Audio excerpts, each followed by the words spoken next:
السلام عليكم ورحمة الله.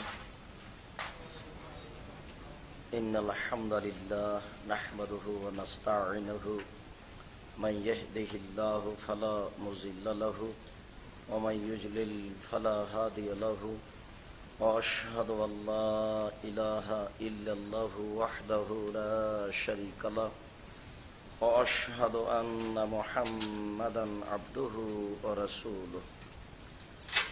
أما بعد فأعوذ بالله من الشيطان الرجيم. يا أيها الذين آمنوا اتقوا الله وكونوا مع الصادقين. عن أبي هريرة رضي الله تعالى عنه قال قال رسول الله صلى الله عليه وسلم أنا زائم ببيت في وسط الجنة لمن ترك الكذب وإن كان مازح رواه البيهقي بسند صحيح. সম্মানিত উপস্থিতি, প্রশংসা আল্লাহর জন্য। শান্তি অবতীর্ণ হোক আল্লাহর রাসূলের উপর সাল্লাল্লাহু আলাইহি ওয়াসাল্লাম।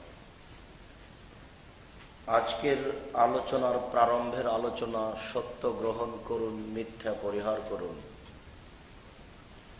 সত্য গ্রহণ করা, মিথ্যা পরিহার করা সম্পর্কে এক গুরুত্বপূর্ণ তথ্যবহুল বিবরণের চেষ্টা করব ইনশাআল্লাহুল আজিজ। এটাই চূড়ান্ত যে মানুষকে সত্য গ্রহণ করতে হবে, মিথ্যা পরিহার করতে হবে। মানুষ অনেকে জেনে বুঝে মিথ্যা গ্রহণ করে, সত্য পরিহার করে, যার পরিণতি আরো ভয়াবহ। আল্লাহ তাআলা বলেন, ইয়া আইয়ুহাল্লাযীনা আমানু, হে বিশ্বাসীগণ, ইত্তাকুল্লাহ, তোমরা আল্লাহকে ভয় করো। আল্লাহর ভয় মানুষের ভিতরে আসবে আল্লাহর অবগতি অনুযায়ী। যে যেমন আল্লাহকে জানবে সে তেমন আল্লাহকে ভয় করবে। এ কারণে রাসূল সাল্লাল্লাহু আলাইহি ওয়াসাল্লাম বলেন, ওয়াল্লাযী নাফসি বিয়াদিহি, আল্লাহর কসম, আল্লাহর কসম, আল্লাহর কসম, লাউ তা'লামুনা মা আ'লামু লাবাকাইতুম কাসীর ওয়া লাযাহিকতুম কালিল। আমি যেমন আল্লাহকে জানি, তোমরা যদি আল্লাহকে জানতে, আমি যেমন আল্লাহকে জানি তোমরা তেমন যদি আল্লাহকে জানতে, তাহলে বেশি বেশি কাঁদতে, কম কম হাসতে। আমাদের জীবনে তো তেমন কান্নার পরিবেশ আসে না, শুধু হাসি খেলতামাশা নিয়ে আমরা মত্ত। রাসূল সাল্লাল্লাহু আলাইহি ওয়াসাল্লাম বললেন যে আমি যেমন জানি তোমরা যদি তেমন জানতে, তাহলে বেশি বেশি কাঁদতে, কম কম হাসতে। বুখারী মুসলিম। তাহলে আমাদের জীবনে কান্নার কোনো পরিবেশই দেখি না। অবশ্যই বুঝে নিতে হবে যে আল্লাহর উপরে যে আমাদের একটা অবগতি থাকতে হবে, এতে অনেক ঘাটতি রয়েছে। নইলে আমরা রাসূলের এই বাক্যর বাস্তবায়ন দেখি না কেন? আল্লাহ তাআলা বলছেন, তোমরা আল্লাহকে ভয় করো। ওয়াকুনু মা'আস সাদিকিন, তোমরা সত্যবাদীদের অন্তর্ভুক্ত হও। ইহকাল ও পরকালে মানুষকে কল্যাণের পথে নিয়ে যাওয়ার একটি বড় পথ হচ্ছে সত্য পথ অবলম্বন করা। এ কারণে আল্লাহ তাআলা আমাদের নবীকে বলছেন, ওযকুর ফিল কিতাবি ইব্রাহিম ইন্নাহু কানা সিদ্দিকান নাবিয়্যা। মুহাম্মদ, আপনি কোরআন মাজিদে ইব্রাহিমকে পড়ুন, ইব্রাহিমকে জেনে বুঝে দেখুন, নিশ্চয় তিনি একজন সত্যবাদী নবী ছিলেন। তিনি ছিলেন সত্যে চরম ঊর্ধ্বে, তিনি ছিলেন সত্যের শেষ শিখরে, এবং তিনি একজন নবী। সত্যের ফলাফল, সত্যের পথ যদি আপনি দেখতে চান, তাহলে ইব্রাহিমকে জানুন, ইব্রাহিমকে পড়ুন। আল্লাহ তাআলা অন্যত্র বলেন, ইন্নাল্লাহা লা ইয়াহদি মান হুয়া মুসরিফুন কাযযাব। নিশ্চয় আল্লাহ তাআলা যারা সীমা লঙ্ঘন করে, মিথ্যা পথ অবলম্বন করে, তাদেরকে পথ দেখান না। মিথ্যাবাদী কোনোদিনই সঠিক পথ পায় না। মিথ্যুক কোনোদিনই আল্লাহর রহমত পায় না।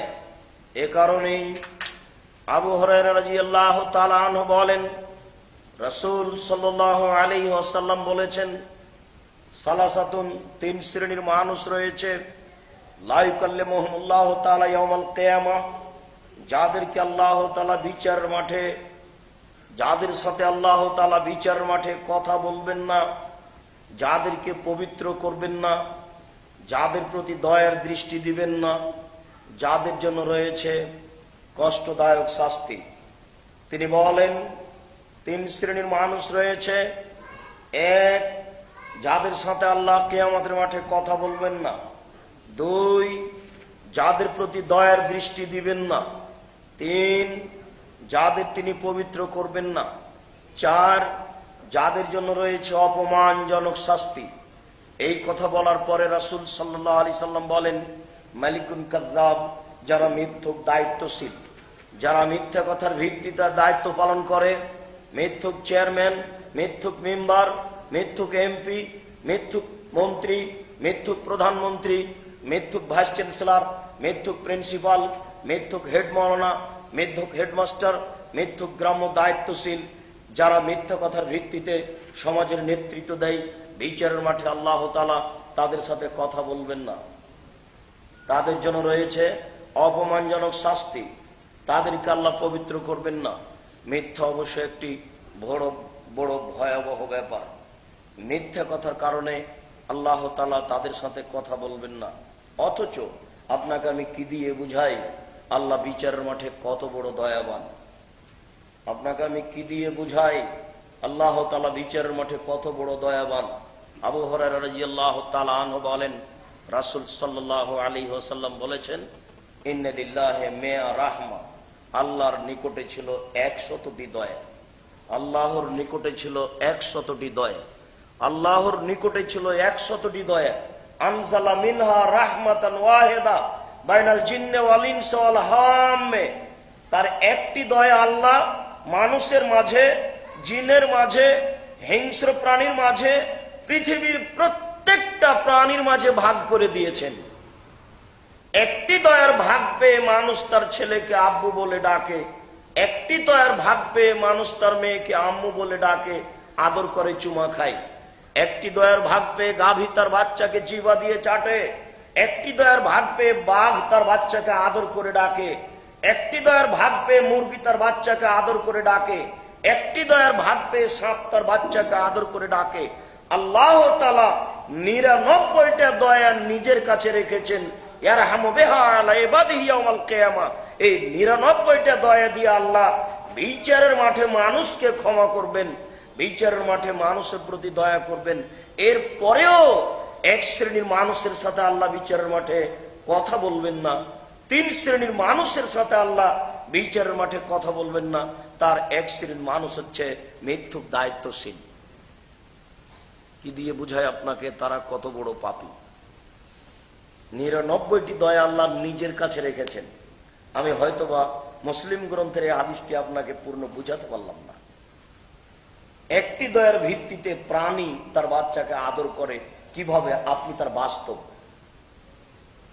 আপনি আপনার মেয়েকে, আপনার ছেলেকে কিভাবে আদর করেন, আপনি তার বাস্তব। তো একটি দয়ার ফলাফল যদি এত বেশি হয়, তাহলে 99টি দয়ার ফলাফল কত বেশি হবে? তো 99টি দয়া নিজের কাছে রেখেছেন বান্দার প্রতি দয়া করার জন্য। এর পরেও তিন শ্রেণীর মানুষের সাথে কথা বলবেন না। আপনাকে আমি বলে বুঝাতে পারবো তারা কত বড় পাপী? তার এক শ্রেণীর পাপী হচ্ছে মিথ্যুক, যারা সমাজে মিথ্যা কথা বলে। রাসূল সাল্লাল্লাহু আলাইহি ওয়াসাল্লাম বলেন, শাইখুন জানিন, বেশি বয়সে জেনা করে যারা, তাদের সাথে আল্লাহ কথা বলবেন না। কম বয়সে জেনা কম পাপ, এ কথা নয়, তবে বেশি বয়সে জেনার বিষয়টি আরো ভয়াবহ। আবু হুরায়রা রাদিয়াল্লাহু তাআলা আনহু বলেন, রাসূল সাল্লাল্লাহু আলাইহি ওয়াসাল্লাম বলেছেন, আল বিকরু বিল বিকরি জিলদু মিয়া তাগরিবু সানা। অবিবাহিত ছেলে মেয়ে যদি জেনা করে তাহলে তাকে 100 লাঠি পিটিয়ে এলাকা থেকে 1 বছরের জন্য তাড়িয়ে দিতে হবে। তিনি বলেন, আস-সাইব ওয়ার রাজম। বিবাহিত নারী পুরুষ যদি জেনা করে তাহলে তাকে ইট ঢেল পাথর দিয়ে মেরে মেরে মেরে ফেলতে হবে। এদেশের লাখো দুলা ভাইকে পাথর দিয়ে মেরে ফেলতে হবে যারা শ্যালিকার সাথে জেনায় লিপ্ত হয়েছে। এদেশের লাখো ভাবিকে ইট ঢেল পাথর দিয়ে মেরে ফেলতে হবে যারা দেবরের সাথে জেনায় লিপ্ত হয়েছে। এদেশের লাখো পুরুষকে ইট ঢেল পাথর দিয়ে মেরে ফেলতে হবে যাদের নিজের স্ত্রী থাকা সত্ত্বেও অন্য নারীর কাছে আশ্রয় নিয়েছে। এদেশের লাখো নারীকে ইট ঢেল পাথর দিয়ে হত্যা করতে হবে যাদের নিজের স্বামী থাকা সত্ত্বেও অন্য পুরুষের কাছে আশ্রয় নিয়েছে। তাদের পৃথিবীতে বেঁচে থাকার কোনো পথই নয়। সময় সাপেক্ষে সময় হলে বিস্তারিত আলোচনা হবে। আজকের আপনাদের হিসাব আমার জানা ছিল না, নইলে বিষয়টি আমরা আরো আগে নেওয়ার চেষ্টা করতাম। আমরা বিষয় ভিত্তিক আরো বিস্তারিত আপনাদের সামনে আলোচনা পেশ করার চেষ্টা করতাম। যাক, সময় সাপেক্ষে হবে। আমরা বলছিলাম, রাসূল সাল্লাল্লাহু আলাইহি ওয়াসাল্লাম বলেন, 3 শ্রেণীর মানুষের সাথে আল্লাহ কথা বলবেন না। তার এক শ্রেণীর মানুষ হচ্ছে শায়খুন জানিন, বেশি বয়সে জেনা করে যারা। বেশি বয়সে জেনা করলে আত্মীয় স্বজন অপমান হয়। বেশি বয়সে জেনা করলে ছেলে মেয়ে বউ বেটি আত্মীয় স্বজন অপমান হয়। এটা আরো বেশি ভয়াবহ ব্যাপার। জেনা সব সময় নিকৃষ্ট ন্যাক্কারজনক কাজ। সমাজ কলুষিত হয়, সমাজ দূষিত হয়, মানুষ বড় থেকে বড় অপমান হয়ে যায়। 3, ওয়াইনুল মুস্তাকবির, গরিব গৌরবী। গরিব গৌরবী যারা, তাদের সাথে আল্লাহ বিচারের মাঠে কথা বলবেন না। এটা একটা আশ্চর্য বাক্য। গরিব মানুষ গৌরবী হয়। গরিব মানুষ কিভাবে গৌরবী হয়? গরিব মানুষকে পুঁটির মাছ কিনতে হবে, রুই মাছ নয়। ও যদি বাজারে গিয়ে রুই মাছ কিনে তাহলে তাকে কর্জ করতে হবে, তার সংসার চলবে না। যখন সে কর্জ করবে তখন সে মিথ্যা কথা বলবে, তখন সে ধ্বংসের পথে যাবে। ওর বউকে কাপড় কিনে দিতে হবে 200 টাকা দিয়ে, মোটা কাপড়। তার বউকে বলতে শিখতে হবে, আমি গ্রামের মেয়ে, অতি খুশি একটু লবণ ভাতে, আমাকে দামি শাড়ি কিনে দেওয়ার প্রয়োজন নেই। ও যদি ওই পথে যায় তাহলে সে ক্ষতিগ্রস্ত হবে। এই জন্য রাসূল সাল্লাল্লাহু আলাইহি সাল্লাম বলছেন, গরিব গৌরবী যারা, তাদের সাথে আল্লাহ কিয়ামতের মাঠে কথা বলবেন না। আমরা বলছিলাম, সত্য গ্রহণ করতে হবে, মিথ্যা পরিহার করতে হবে। উবাদা ইবনে সামিত রাদিয়াল্লাহু তাআলা আনহু বলেন, রাসূল সাল্লাল্লাহু আলাইহি ওয়াসাল্লাম বলেছেন, ইজমানু লি সিত্তান মিন আনফুসিকুম। তোমরা 6টা জিনিসকে আমার পক্ষ থেকে গ্রহণ করো। তোমরা 6টা জিনিসকে আমার পক্ষ থেকে গ্রহণ করো। আজমান লাকুমুল জান্নাহ, বিচারের মাঠে আমি তোমাদেরকে জান্নাতে নিয়ে যাওয়ার ব্যাপারে জিম্মেদার।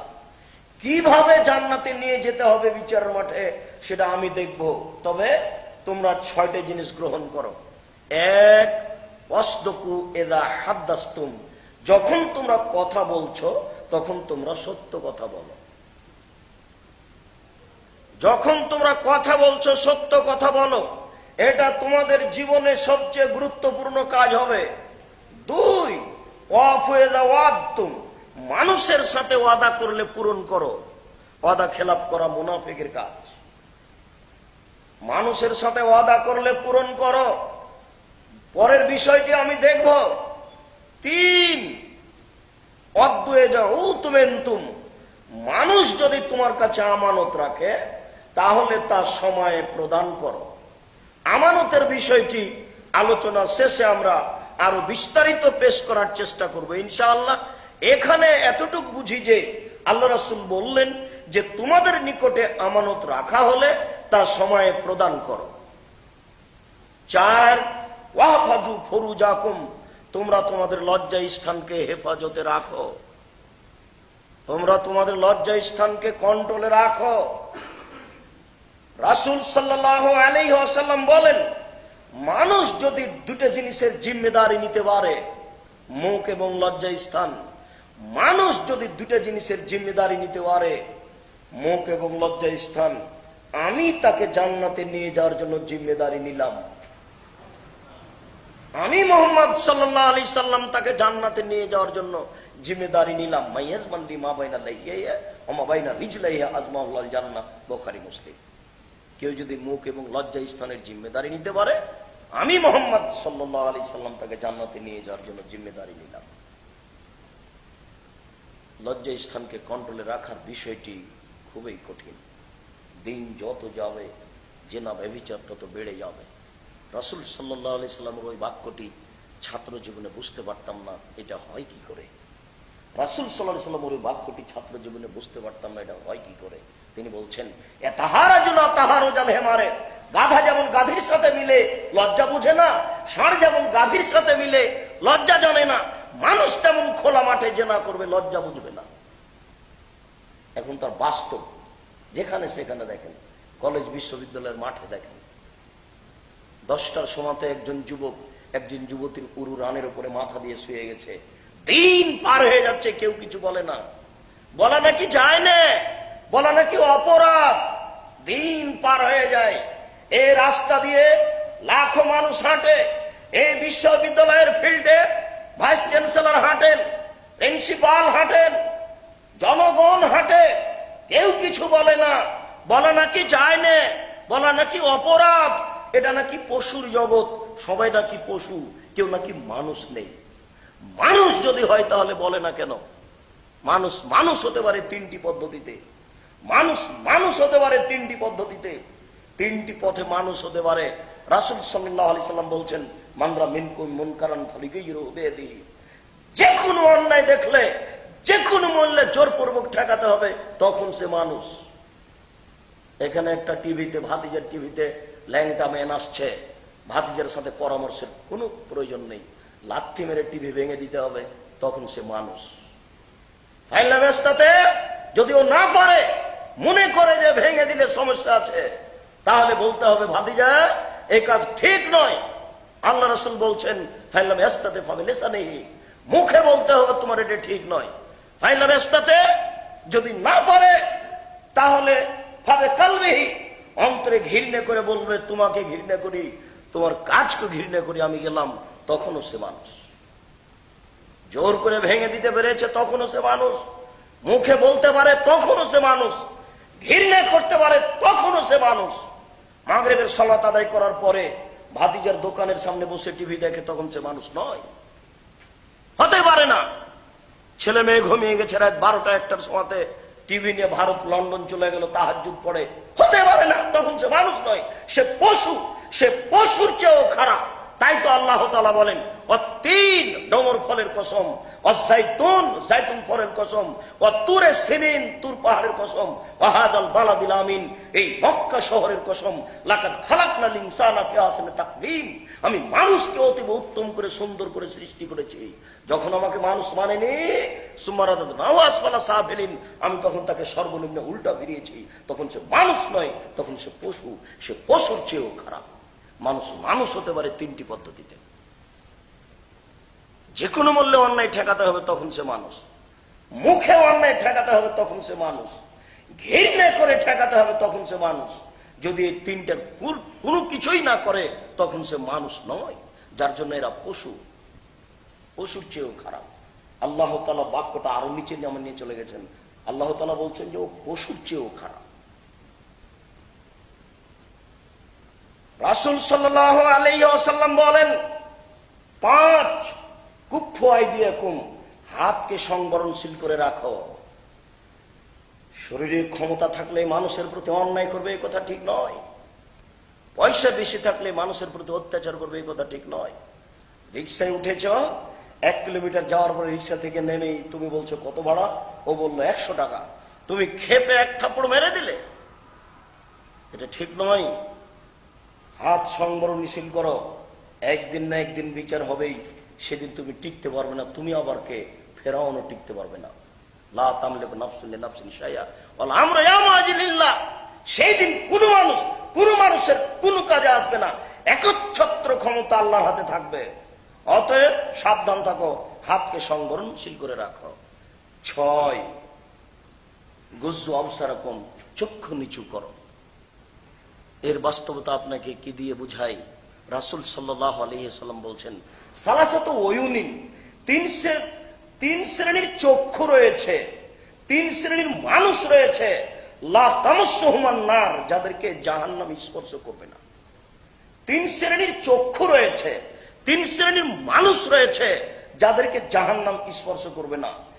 এক, বাকাত মিন খাশিয়াতিল্লাহ, ওই চক্ষু জাহান্নামে যাবে না, ওই ব্যক্তি জাহান্নামে যাবে না যে ব্যক্তি আল্লাহর ভয়ে কাঁদে।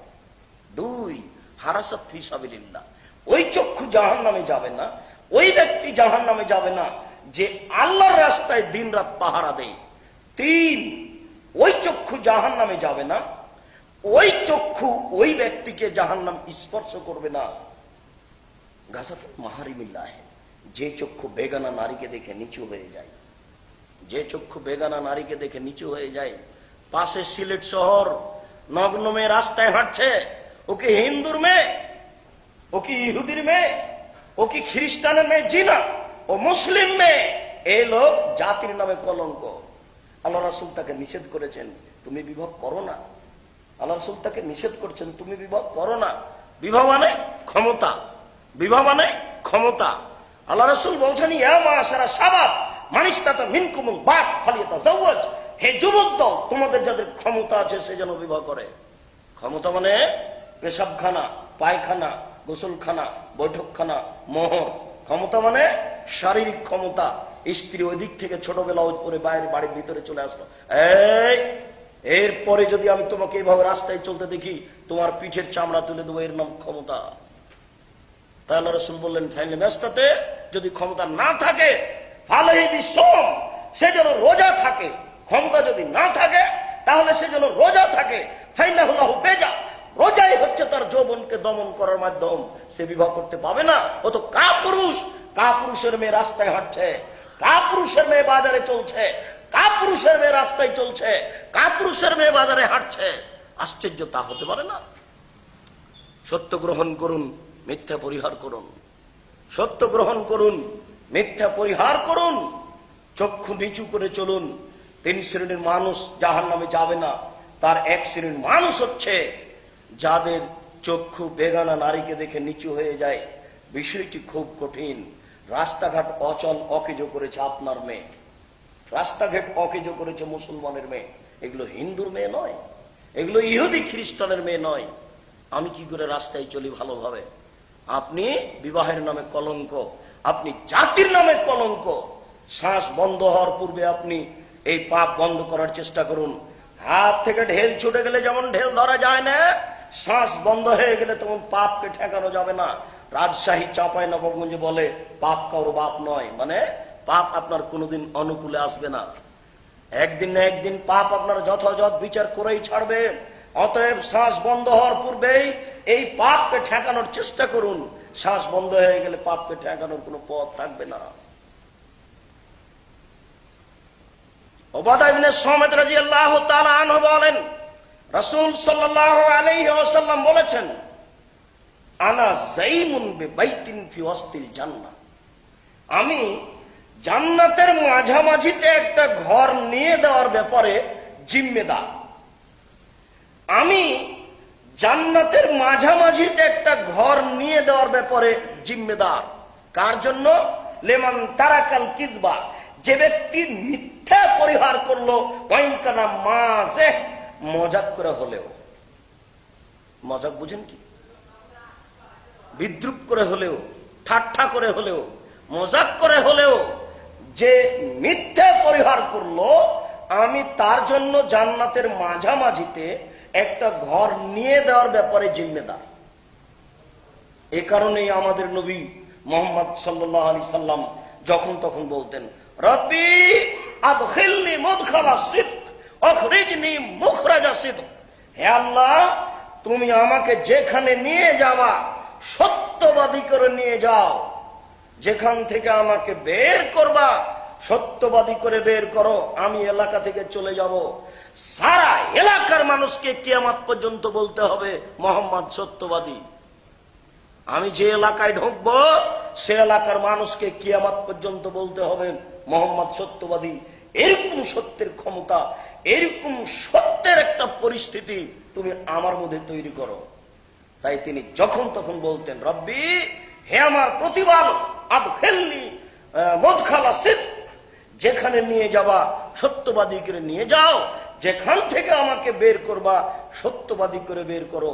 ওয়াজআলনি মিন লাদুনকা সুলতানান নাসীরা, আর তোমার পক্ষ থেকে আমাকে একটা সুন্দর উপযুক্ত যথাযথ সহযোগিতা সাহায্য দান কর। আব্দুল্লাহ ইবনে মাসউদ রাদিয়াল্লাহু তাআলা আনহু বলেন, রাসূল সাল্লাল্লাহু আলাইহি ওয়াসাল্লাম বলেছেন, আলাইকুম বিসিদক, তোমরা সত্য গ্রহণ করো। আলাইকুম বিসিদক, তোমরা সত্য গ্রহণ করো, তোমরা সত্য গ্রহণ করো।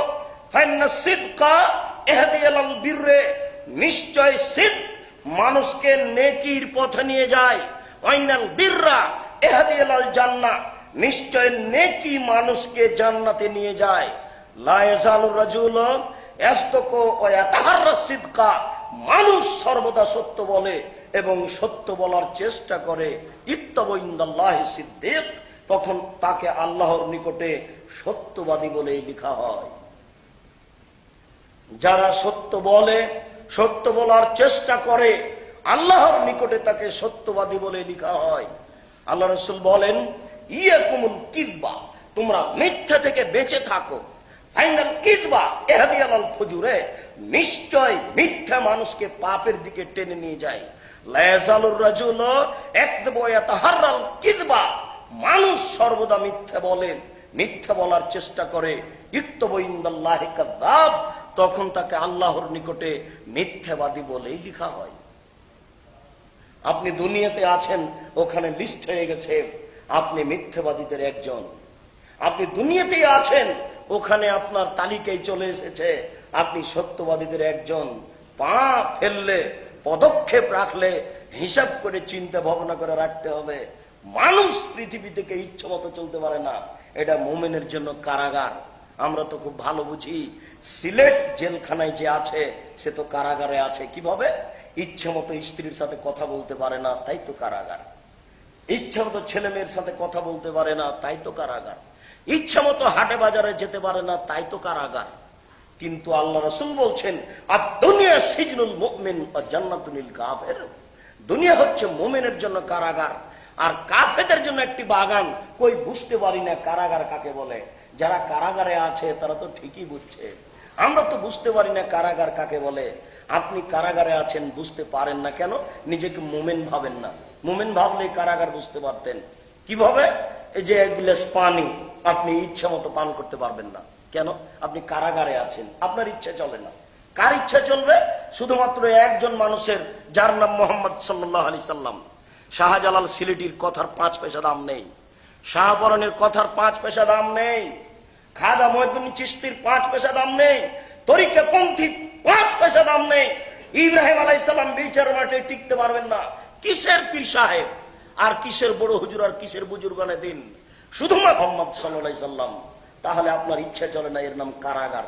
সেটা আবার কি? এক গ্লাস পানি পান করেন, দেখেন 4টা নিয়ম পালন করতে হয়।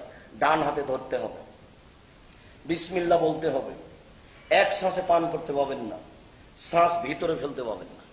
দেখেছেন? এর নাম কারাগার। এই যে 3000 টাকা দিয়ে জুতা কিনেছেন, আপনি ইচ্ছা মতো জুতা পরতে পাবেন না, আপনার ইচ্ছার 5 পয়সা দাম নেই। কিভাবে পড়তে হবে?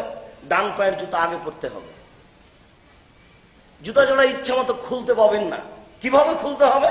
বাম পায়েরটা আগে খুলতে হবে। কেন? আপনি কারাগারে আছেন। এ দেখেন, আপনি বুঝতে পারছেন কারাগার কাকে বলে। 50 লক্ষ টাকা দিয়ে বাড়ি তৈরি করেছেন, ইচ্ছা মতো ঢুকতে পাবেন না। কিভাবে ঢুকতে হবে? কলিং বেলে আঙ্গুল রাখার সময় বলতে হবে আসসালামু আলাইকুম, তাছাড়া আপনি ঢুকতে পাবেন না। আসসালামু আলাইকুম সাথে সাথে বলবে, এই শয়তানেরা শোনো, এই বাড়িতে তোমাদের থাকার জায়গা নেই। সালাম যদি বলে খান, তখন ইবলিস বলবে, এই শয়তানেরা শোনো, লা মাবিতা লাকুমুল আশা, তোমাদের থাকার জায়গা নেই, তোমাদের খাওয়ার ব্যবস্থা নেই, তোমরা এখান থেকে কেটে পড়ো। বলতেই হবে ইবলিসকে। নবী বলেছেন বলবে ইবলিস, অতএব বলবে, বলবেই, নিশ্চিত বলবে, অবধারিত বলবে। নবী বলেছেন বলবে, অতএব বলবে। ইবলিসকে বলতেই হবে যে আসসালামু আলাইকুম, মানে তোমরা এই বাড়িতে থাকো না। তাহলে আপনি বাড়িতে ইচ্ছে মতো ঢুকতে পারেন না। বিছানাটা আপনার, আপনি সুন্দর করে রেডি করে দিয়েছে আপনার স্ত্রী, আপনি ইচ্ছা মতো শুইতে পারেন না। একজন মানুষের ইচ্ছায় শুইতে হবে, যার নাম মোহাম্মদ সাল্লাল্লাহু আলাইহি সাল্লাম। সেটা কিভাবে?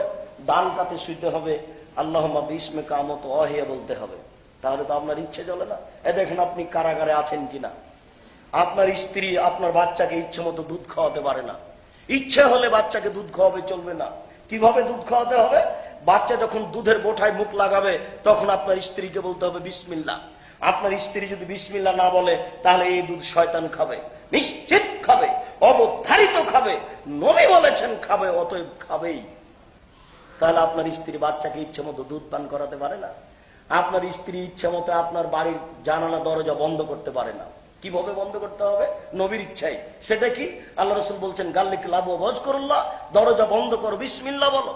ভাতের পাতিল, তরকারির পাতিল, খাদ্যের পাতিল আপনার স্ত্রী ইচ্ছা মতো বন্ধ করতে পারে না। কিভাবে বন্ধ করতে হবে? নবীর ইচ্ছাই। আল্লাহ রাসূল বলছেন ওয়াকুকিরা বাকুম ওয়াজকুরুল্লাহ, খাদ্যের পাতিল, তরকারির পাতিল, যে কোনো খাদ্যদ্রব্যের পাতিল ঢাকার সময় বিসমিল্লাহ বলো। দেখেন আপনার স্ত্রী নিজের ইচ্ছায় বাড়ির একটা জানালা বন্ধ করতে পারে না। মানুষ কেউ পৃথিবীতে ইচ্ছে মতো চলতে পারে না। আপনার স্ত্রী আপনার ভাতের পাতিলের মাঝামাঝি থেকে ভাত বের করতে পারে না। ইচ্ছে মতো পাতিল থেকে ভাত বের করবে, এটা হবে না। কিভাবে করতে হবে? এক পাশে চামচ ডুবাতে হবে। আল্লাহ রাসূল বলছেন কুলুমিন জাওয়ানিবিহা ওয়া লা তাকুলু মিন ওয়াসতিহা, তোমরা পাশ থেকে খাও, মধ্য থেকে খেও না, কেননা মধ্যে বরকত নাজিল হয়। আপনার স্ত্রী যদি পাতিলের মাঝামাঝিতে চামচ ডুবাই তাহলে পাতিলের বরকত কমবেই, নিশ্চিত কমবে। আপনার স্ত্রী যদি গামলার মাঝামাঝিতে চামচ ডুবিয়ে ভাত উঠাই তাহলে গামলার বরকত কমবে। কেউ পৃথিবীতে ইচ্ছা মতো থাকতে পারে না। কেউ তো বুঝতে পারে না কারাগার কাকে বলে। এই জন্য বুঝতে পারে না যে রাসূলের দিন ধর্মকে 5 পয়সা দাম দেয় না। যদি দাম দিত তাহলে বুঝতে পারতো যে কারাগার কাকে বলেন। এই যে এখানে মসজিদে এসে ঢুকছি, ইচ্ছা মতো বুঝতে পাবো না। কারোর অধিকার চলে না, পীর সাহেবের অধিকার চলে না। বড় হুজুরের কথার 5 পয়সা দাম নেই। কিসের বড় হুজুর? উমর রাদিয়াল্লাহু তাআলা আনহু যদি কোনো কথা বলেন, সেই কথা যদি নবীর না হয় তাহলে তা বাতিল হবে। পীর সাহেব আবার কি? উমর রাদিয়াল্লাহু তাআলা আনহু যদি কোনো কথা বলেন, সেই কথা যদি নবীর না হয় তাহলে তা বাতিল হবে। উমর মানে এত বড় মানুষ, উমর মানে এত বেশি ঈমান। আল্লাহু সামাদ। আল্লাহ রাসূল বলছেন উমর তুমি যে রাস্তা দিয়ে হাঁটো ওই রাস্তা দিয়ে শয়তান হাঁটে না। আপনার পীর সাহেবের রাস্তা দিয়ে শয়তান হাঁটে না, এটা কোনোদিন শুনেছেন? বড় হুজুরের রাস্তা দিয়ে শয়তান হাঁটে না, এটা কোনোদিন শুনেছেন? আল্লাহর রাসূল বলছেন বুখারী মুসলিমের হাদিস, উমর তুমি যে রাস্তা দিয়ে হাঁটো উমর, সে রাস্তা দিয়ে শয়তান হাঁটে না। এরপরে উমর যদি কোনো কথা বলেন আর সেই কথা যদি নবীর না হয় তাহলে সে কথা কি হবে? বাতিল হবে। উমরের ওই কথার 5 পয়সা দাম নাই শরীয়তে। ইনি হচ্ছেন মুহাম্মদ সাল্লাল্লাহু আলাইহি সাল্লাম, যার নীতিকে নিঃশর্তভাবে মানুষকে মেনে নিতে হবে।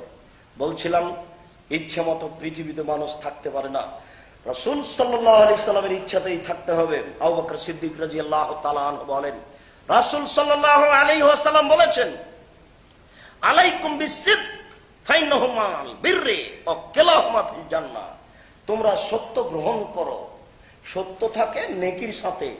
তোমরা সত্য গ্রহণ করো, সত্য থাকে নেকির সাথে।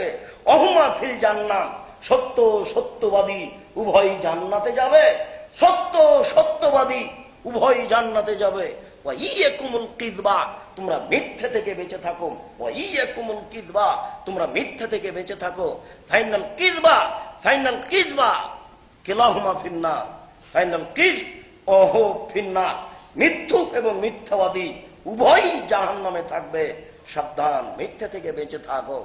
আবু হুরায়রা রাদিয়াল্লাহু তাআলা আনহু বলেন, রাসূল সাল্লাল্লাহু আলাইহি ওয়াসাল্লাম বলেছেন আরবাউন মান কুন্না ফিকা ফালা আলাইকা মা ফাতাকা মিনাদ দুনিয়া।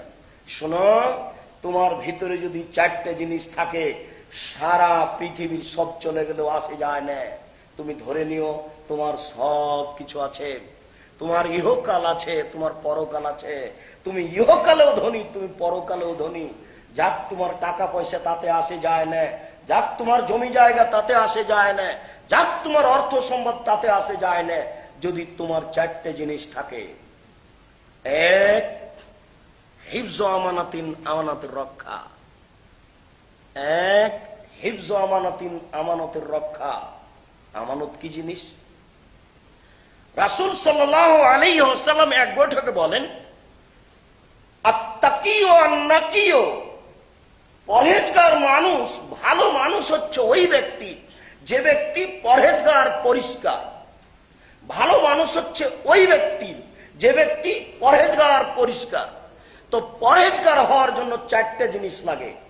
পরহেজগার হওয়ার জন্য চারটে জিনিস লাগে। এক, লাইসমা ফিহে, যার ভিতরে পাপ নেই সেই পরহেজগার। আব্দুর রাজ্জাক সাহেব, পাপ নেই এমন কি কোনো মানুষ আছে? জি, পাপ নেই এমন কোনো মানুষ নেই, এ কথাই ঠিক। কিন্তু আল্লাহ রাসূল বললেন যে পরহেজগার সে ব্যক্তি যার পাপ নেই। এই কথার অর্থ হলো যার পাপ হয়ে গেছে সে তাড়াতাড়ি ক্ষমা চায়, তাই হলো সে নিষ্পাপ। পাপ হয়ে গেছে তখনই সে ক্ষমা চাচ্ছে, এই ব্যক্তি হলো এমন ব্যক্তি যার পাপ নেই। দুই, ওয়ালা বাগিয়া, যার সীমা লঙ্ঘন নেই। একটা বড় সীমা লঙ্ঘন, আপনার বাড়িতে 10 তলা 5 তলা পাশে 1 শতক জমি নিয়ে একটা লোক কুঁড়ে ঘর তুলে আছে। আপনি ক্ষমতা দেখিয়ে কোর্টে কেস করে ওই লোকটার ব্যাপারে বললেন যে আমার জমিতে বাড়ি করে আছে, গরিব মানুষ, আমি তাকে বাড়ি করতে দিয়েছিলাম, তারপরে আপনি তাকে তুলে দিলেন। এটা হলো বড় সীমা লঙ্ঘন। ছোট সীমা লঙ্ঘন কোনটা? বাজারে গেছেন তরি তরকারি কিনতে, মরিচ কিনছেন, মরিচ বুঝেন, মরিচ, মরিচ নিচ্ছেন, একটা মরিচ আপনি হাতে নিয়েছেন, এবার দাড়ি পাল্লা ঠিক হয়ে গেছে, 100 মরিচ নেবেন, হাতের মরিচটা কোথায় রাখবেন আপনি? আপনার হাতেই কিন্তু একটা মরিচ আছে, দাড়ি পাল্লা কিন্তু ওজন ঠিক হয়ে গেছে। কথা আমার বুঝতে পারেননি? হাতের মরিচটা যদি আপনার পাল্লায় রাখেন তাহলে আপনি ছোট সীমা লঙ্ঘনকারী, এটাও অন্যায়। ও তো গরিব মানুষ, 5 কেজি মরিচ নিয়ে সে 100 জনের কাছে বিক্রি করবে। আপনি ধনী মানুষ, আপনার একটা মরিচ সহ্য হয় না, আপনি ওই মরিচটা আপনার পাল্লায় রাখলেন। জি না, ঠিক নয়, ওটা তারই এতে পাত্রে রাখতে হবে। আপনি আপনার পাল্লাও তো রাখতে পাবেন না, আপনার ব্যাগও রাখতে পাবেন না। এটা হলো ছোট সীমা লঙ্ঘন। দেখুন, পরহেজগার হওয়ার জন্য আল্লাহ রাসূল দ্বিতীয় স্তরে বললেন লা বাগিয়ে, যার সীমা লঙ্ঘন নেই। 3, ওয়ালা গিল্লা, যারা আমানতের খেয়ানত নেই সেই পরহেজগার। যারা আমানতের খেয়ানত নেই সেই পরহেজগার। তো আমানতের খেয়ানত কি জিনিস? একটা ছেলেকে তার পিতা সিলেট শহরে রেখেছে পড়াশোনার জন্য, তাকে পড়াশোনা করতে হবে, এটা আমানত। ও যদি এখানে সেখানে ঘুরে তাহলে আমানতের খেয়ানত করলো। আপনি একজন শিক্ষক, কলেজে শিক্ষকতা করেন, ছাত্রদের আমানত আপনার কাছে রাখা হয়েছে, দেখে পড়াতে হবে। যদি আপনি না দেখে পড়ান তাহলে আমানতের খেয়ানত করলেন। আপনার 3টে ছেলে, 1টা মেয়ে, 4টে ছেলে মেয়ে, এই 4টে আল্লাহ আপনার কাছে আমানত রেখেছেন। কথায় কথায়, মিনিটে মিনিটের ছেলেদের প্রতি লক্ষ্য রাখতে হবে। আল্লাহ রাসূল বলছেন, আশঙ্কা বোধ করলে একটা লাঠি দরজায় ঝুলিয়ে রাখো। কিভাবে মিনিটে মিনিটে ছেলেদের প্রতি লক্ষ্য করবেন? 7 বছর বয়স হলে যখন মেয়ে হাঁটতে শিখেছে তখন তাকে পায়জামা পরাতে হবে, জাঙ্গিয়া নয়। একটা হাফ প্যান্ট পরাতে হবে না, আপনি পিতে, জিম্মেদারি আপনার। বাচ্চা যখন স্কুলে মাদ্রাসাতে যেতে শিখেছে তখন তার মাথায় স্কার্ফ দিয়ে পাঠাতে হবে। যখন তার বয়স 7 বছর হয়েছে তখন তাকে সালাত আদায় করার জন্য আদেশ করতে হবে। যখন 10 বছর হয়েছে সালাত আদায় করে না তখন তাকে পিটিয়ে সালাত আদায় করাতে হবে। আদর সব সময় চলে না, যেখানে আদর আছে সেখানে লাঠি আছে, যেখানে আদর আছে সেখানে লাঠি আছে। মানুষের জীবনে সবচেয়ে আদরের বস্তু হচ্ছে স্ত্রী। স্ত্রীকে আদর করতে হয়, তাকে মারতে হয় না, তাকে কটু কথা বলতে হয় না। আল্লাহ রাসূল বলছেন, তোমার স্ত্রীর উপরে তুমি 5টা হক পালন করো। 1, যে মানের খাচ্ছ সে মানের খাওয়াও। 2, যে মানের পড়ছো সে মানের পড়াও। 3, অলা তুকাব্বে, কটু কথা বলো না।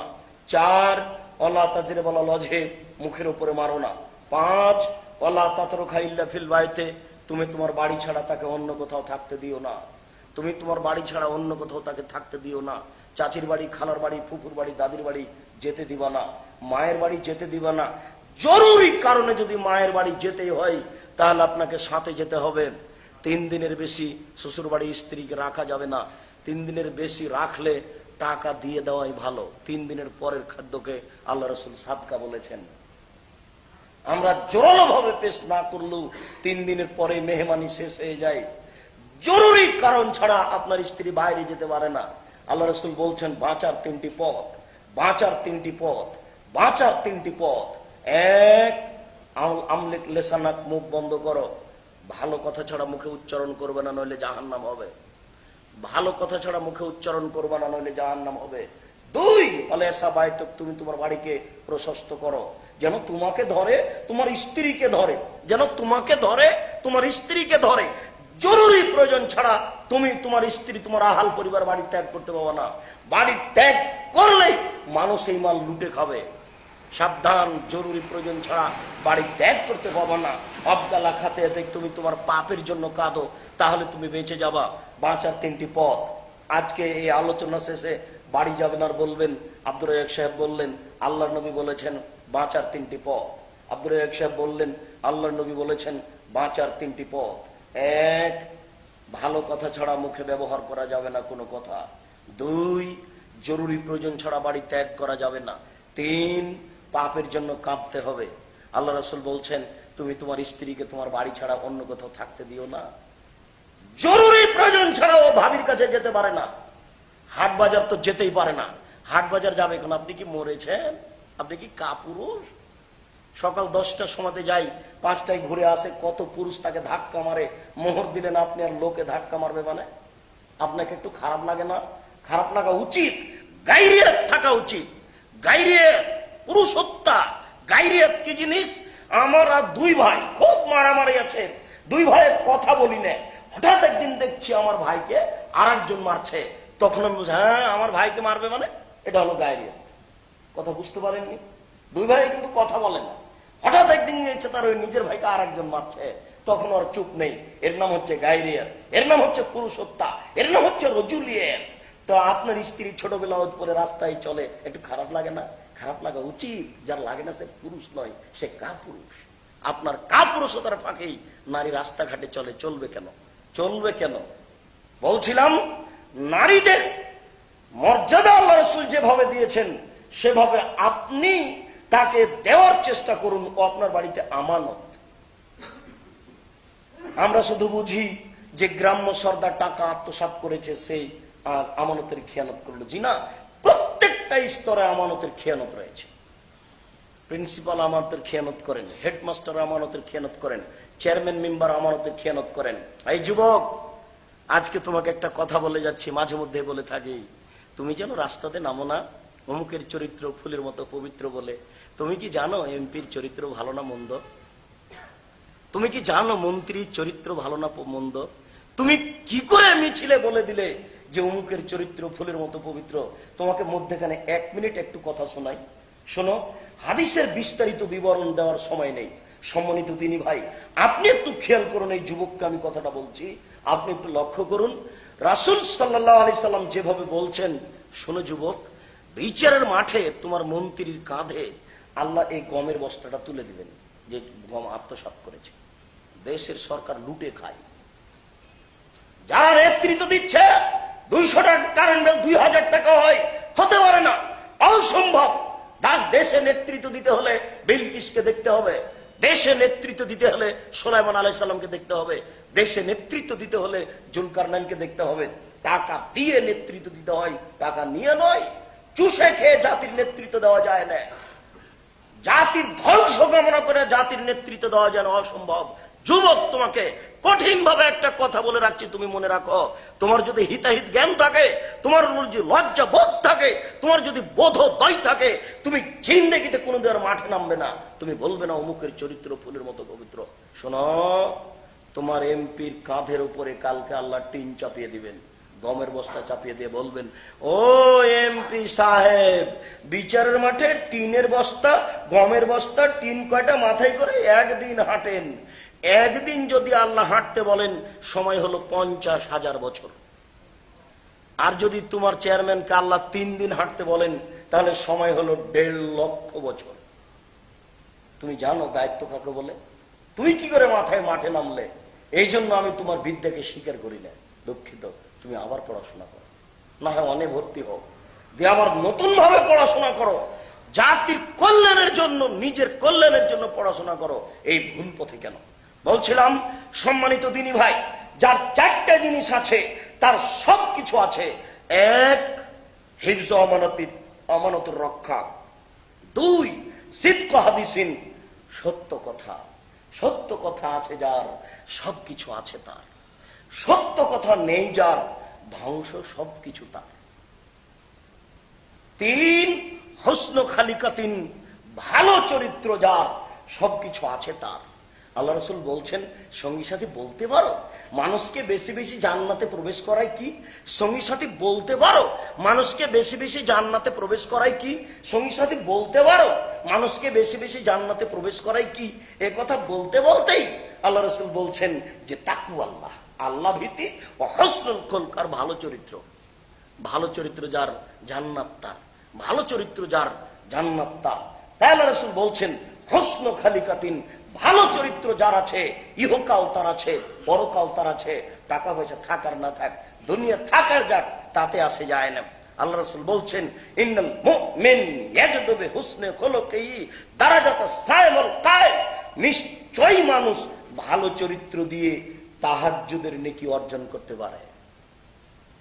একটা মানুষ সারা রাত তাহাজ্জুদ পড়ে যে নেকি পেয়েছে, একটা মানুষ ভালো চরিত্র দিয়ে সেই নেকি পাবে বলে আল্লাহ রাসূল উল্লেখ করেছেন। তিনি বলেন একটা মানুষ দিনে সিয়াম পালন করে যত নেকি পাবে, একজন মুমিন ভালো চরিত্র দিয়ে তত নেকি পাবে। ইবাদতের জগতে সবচেয়ে দামি ইবাদত হচ্ছে সিয়াম, রোজা। ইবাদতের জগতে সবচেয়ে দামি ইবাদত হচ্ছে রোজা, সিয়াম। ইবাদতের জগতে সিয়ামের তুলনায় কোনো ইবাদত নেই। সালাত দিয়ে আল্লাহকে যত টাকা যায় আর কোন ইবাদত দিয়ে আল্লাহকে তত টাকা যায় না, একথা ঠিক। সালাত, নামাজ দিয়ে আল্লাহকে যত টাকা যায় আর কোন ইবাদত দিয়ে আল্লাহকে তত টাকা যায় না, একথা ঠিক। তবে সিয়াম দিয়ে আল্লাহকে যত সন্তুষ্ট করা যায় আর কোন ইবাদত দিয়ে আল্লাহকে তত সন্তুষ্ট করা যায় না। 1 মিনিট আপনাকে আমি সালাত দিয়ে আল্লাহকে কিভাবে ডাকা যায় তার দেখিয়ে আমি সামনের দিকে যাচ্ছি। লোকটা মারা গেছে, জানাজার জন্য রেডি হয়েছেন। আল্লাহ আকবার বলে সূরা ফাতিহা অন্য সূরা পড়লেন, আল্লাহ আকবার বলে দুরূদ পড়লেন, এরপরে আপনি শুরু করে দিলেন। দেখেন সালাত দিয়ে আল্লাহকে কিভাবে ডাকা যায়। আল্লাহুম্মা গফির লাহু, আল্লাহ তুমি এই লোকটাকে ক্ষমা করো। ওয়ারহামহু, তুমি তার প্রতি রহমত নাযিল করো। ওয়াফিহি, তুমি তাকে মাফ করো। ওয়াফি আনহু, তুমি তার প্রতি নিরাপত্তা অবতীর্ণ করো। ওয়াকরিম নুজুলাহু, তুমি তাকে দামি সম্মানী খাদ্য খেতে দাও। ওয়াসসামাদ খালাহু, তুমি তার থাকার জায়গা প্রশস্ত করে দাও। ওয়াগসিলু বিল মাই ওয়া সালজাল বারাদ, তুমি তাকে ঠান্ডা স্বচ্ছ পানি দিয়ে ধুয়ে পরিষ্কার করে দাও। কামানা কায়দা সবলা বিজমিনা দানাস, যেমন ভাবে সাদা কাপড়কে ময়লা থেকে ধুয়ে পরিষ্কার করা হয়। ওয়াবদলহু দারান খায়রান মিন দারিহি, দুনিয়াতে যে বাড়ি ছিল তার চেয়ে সুন্দর বাড়ি দাও। ওয়াহালান খায়রান মিন আহলিহি, দুনিয়াতে যে পরিবার ছিল তার চেয়ে সুন্দর পরিবার দাও। ওয়াজাওজান খায়রান মিন জাওজিহি, দুনিয়াতে যে স্ত্রী ছিল তার চেয়ে সুন্দর স্ত্রী দাও। ওয়াদখিলুল জান্নাহ, তুমি তাকে জান্নাতে প্রবেশ করো। ওয়াজমিন আযাবিল কবর, তুমি তাকে কবরের শাস্তি থেকে বাঁচাও। ওয়া মিন আযাবিন নার, তুমি তাকে জাহান্নামের শাস্তি থেকে বাঁচাও। এই দেখেন সালাত। আপনাকে আমি 1 মিনিট সালাত দেখালাম, মানে বলছিলাম যে আল্লাহকে ডাকার সবচেয়ে বড় মাধ্যম কি বলেন তো? সালাত। তবে সিয়াম দিয়ে আল্লাহকে যত সন্তুষ্ট করা যায় আর কোন ইবাদত দিয়ে আল্লাহকে তত সন্তুষ্ট করা যায় না। সিয়াম বুঝি না? সিয়াম, রোজা, সিয়াম। সিয়াম দিয়ে আল্লাহকে যত সন্তুষ্ট করা যায় আর কোন মাধ্যম দিয়ে আল্লাহকে তত সন্তুষ্ট করা যায় না। তো আল্লাহ রাসূল বললেন যে একজন লোক একদিন সিয়াম পালন করে যত নেকি পাবে, একজন মানুষ ভালো চরিত্র দিয়ে তত নেকি পাবে। তাহলে ভালো চরিত্র কি জিনিস? বাপও বুঝে না চরিত্র, মাও বুঝে না, ছেলে মেয়ে তো বুঝার কোনো প্রশ্নই আসে না। আব্বু জি, সাবধান, রাস্তার এক পাশ দিয়ে হাঁটবে, হাঁটার সময় যেন কেউ মানুষ অহংকার বুঝতে না পারে। সবসময় মানুষকে ভদ্র চিত্তে কথা বলবে, যতই সমস্যা হোক না কেন। সাবধান, কখনো মিথ্যা কথা বলবে না। সাবধান, কোন মানুষকে কোনো সময় কটাক্ষ করে কথা বলবে না। আম্মু কলেজে যাওয়ার সময় এক পাশ দিয়ে হাঁটবে, মাথা নিচু করে হাঁটবে। মুরব্বী মানুষ দেখলে, এরকম কোন মানুষ দেখলে সালাম দিবে। আমাকে সালাম দিয়ে বাড়ি ত্যাগ করো, সালাম দিয়ে বাড়িতে প্রবেশ করবে। বাপ তো বুঝে না চরিত্র কাকে বলে। আশ্চর্য, কি দিয়ে আপনাকে এসব কথাগুলি বুঝায়? রাসূল সাল্লাল্লাহু আলাইহি সাল্লাম একটা কথা বারবার আঘাত করছে মাথার উপরে আপনাকে শোনানোর জন্য। আল্লাহ রাসূল বলছেন, তিনটি পাপের কারণে তিনটি গজব নাজেল হয়, তিনটি পাপের কারণে তিনটি গজব নাজেল হয়, তিনটি পাপের কারণে তিনটি গজব নাজেল হয়। দেখি আপনাকে আমি গজব তিনটা আগে বলি। এক, খাসকুন, ভূমিকম্প হবে। দুই, মাসখুন, আকার আকৃতি পরিবর্তন হবে। সন্ধ্যায় ছিল মানুষ, সকালে হয়ে যাবে শুকুর বানর। তিন, কাজফুন, সর্ব ধরনের সমস্যা পৃথিবীতে নেমে আসবে। মসজিদে মারামারি, মাদ্রাসায় মারামারি, কলেজ বিশ্ববিদ্যালয়ে মারামারি, রাস্তাঘাটে মারামারি, দ্রব্যমূল্য বৃদ্ধি, 20 টাকা কেজি চাউল 40 টাকা হলো, 10 টাকা কেজি বেগুন 30-40 টাকা হলো, 20 টাকা কেজি করলে 80-90 টাকা হলো। সবকিছু দ্রব্যমূল্য বেড়ে যাবে, সর্ব ধরনের সমস্যা নেমে আসবে। এই তিনটি গজব। পাপ তিনটি কি? এক, এদা সারেবুল খমরা, যখন মানুষ নেশাদার দ্রব্য পান করবে, বিড়ি, তামাক, জর্দা, সিগারেট, গুল, নেশাদার দ্রব্য যখন মানুষ পান করবে, তখন এসব সমস্যা নেমে আসবে। দুই, জাহারাতুল কায়নাত, যেদিন মেয়েরা নাচবে। অবাক হবেন আপনি, সিলেট শহরে বাড়িটা হচ্ছে 5 তলা, 30টা রুম আছে, প্রায় 30টা রুমে মেয়ে নাচে। প্রায় মোবাইলে ল্যাংটা মেয়ে নাচে, প্রায় দোকানে ল্যাংটা মেয়ে নাচে। এই কথাই নবী বলছেন যে জাহরাতুল কায়নাত, যেদিন গায়িকা প্রকাশ পাবে, যেদিন মেয়েরা নাচবে। তিন, অজরাবু বিল মাযিব, যেদিন বাদ্যযন্ত্র প্রকাশ পাবে। প্রায় মোবাইলে বাদ্যযন্ত্র রয়েছে, প্রায় ঘরে বাদ্যযন্ত্র রয়েছে, প্রায় দোকানে বাদ্যযন্ত্র রয়েছে। আপনি রাসূলের কথাটিকে বাস্তব মিলিয়ে দেখুন, হুবহু একেবারে মিলে আছে। আবু দারদা রাদিয়াল্লাহু তাআলা আনহু বলেন, রাসূল সাল্লাল্লাহু আলাইহি ওয়াসাল্লাম বলেছেন, আফকালু শাইইন ফি মিজানিল মুমিন ইয়াউমাল কিয়ামা খুলুকুন হাসান। বিচারের মাঠে মুমিনে ভালো মানুষের সবচেয়ে ভারী আমল দাঁড়ি পাল্লায় হবে ভালো চরিত্র। সেম অত ভারী নেকি নয়, ভালো চরিত্র যত ভারী নেকি। হজ 3 লক্ষ টাকা খরচ হয়েছে করতে, খুব সমস্যা। হজ অত ভারী নেকি নয়, ভালো চরিত্র যত ভারী নেকি। শীতের দিনে তাহাজ্জুদ পড়া খুবই কঠিন ব্যাপার। খুব দামি জান্নাত পাওয়া যায় তাহাজ্জুদ পড়ে, খুব দামি, এত দামি। আল্লাহ রাসূল বলছেন, ইন্না ফিল জান্নাতি লাগোরা, অবশ্যই জান্নাতে অনেকগুলি ঘর রয়েছে। ইরা জাহিরুহু মিন বাতিনিহা বাতিনুহু মিন জাহিরিহা, যার বাহির থেকে ভিতর দেখা যায়, ভিতর থেকে বাহির দেখা যায়। হীরা মুক্তা মানিক্য দ্বারা তৈরি, ঝকঝক ঝকঝক করছে, টক টক টক করছে, এত উন্নত মানের ঘর। তখন সাহাবীগণ বলছেন, আল্লাহ রাসূল লিমান হাযিহি, বললেন তো অনেক, এত দামি ঘর কে পাবে? এই দামি ঘর কে পাবে? তখন আল্লাহ রাসূল বলছেন, এক, লেমন আলানাল কালামা, যার মুখের ভাষা নরম। দুই, আতামাত তামা, যে ফকির মিসকিনকে খেতে দেয়। এই জন্যই আমি আপনাদেরকে মাঝে মধ্যে বলি যে আপনাকে বাপের স্বভাবে ফিরে যেতে হবে, দাদার বৈশিষ্ট্যে ফিরে যেতে হবে, বাপের স্বভাবে ফিরে যেতে হবে। সেটা কি? আপনাকেই বলি যে আপনারা ছিলেন 10-12 ভাই বোন, 10 ভাই বোন। আর আপনার পিতার একটা অভ্যাস ছিল মসজিদ থেকে মেহমান ধরে আনা, ফকির ধরে আনা।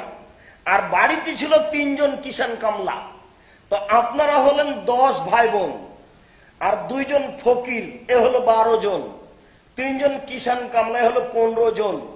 আর আপনার পিতা মাতা, এ হলো 17 জন। এতগুলি মানুষের খাওয়ার আপনার মা ঢেঁকিতে ধান ভেঙে রেডি করত। আপনার মনে পড়ে না? কোন দিন আপনার মা ভারী মনে করেনি, বরং বলেছে আপনাকে, আব্বু বেটা খবরদার ফকিরকে যেতে দিও না, ফকিরকে খেতে দিতে হয়, ফকিরকে তিরস্কার করতে হয় না। এটা ছিল আপনার মায়ের বৈশিষ্ট্য, মায়ের স্বভাব। এখন যদি আপনি মেহমান আমাকে নিয়ে যান একজন, তাহলে আপনার স্ত্রী বলবে, হ্যাঁ তুমি রাতে মেহমান নিয়ে এসছো, নাক চিটকানি দিবে, কে এখন রান্না করবে, তুমি হোটেল থেকে খাওয়াই নিয়ে এলে না।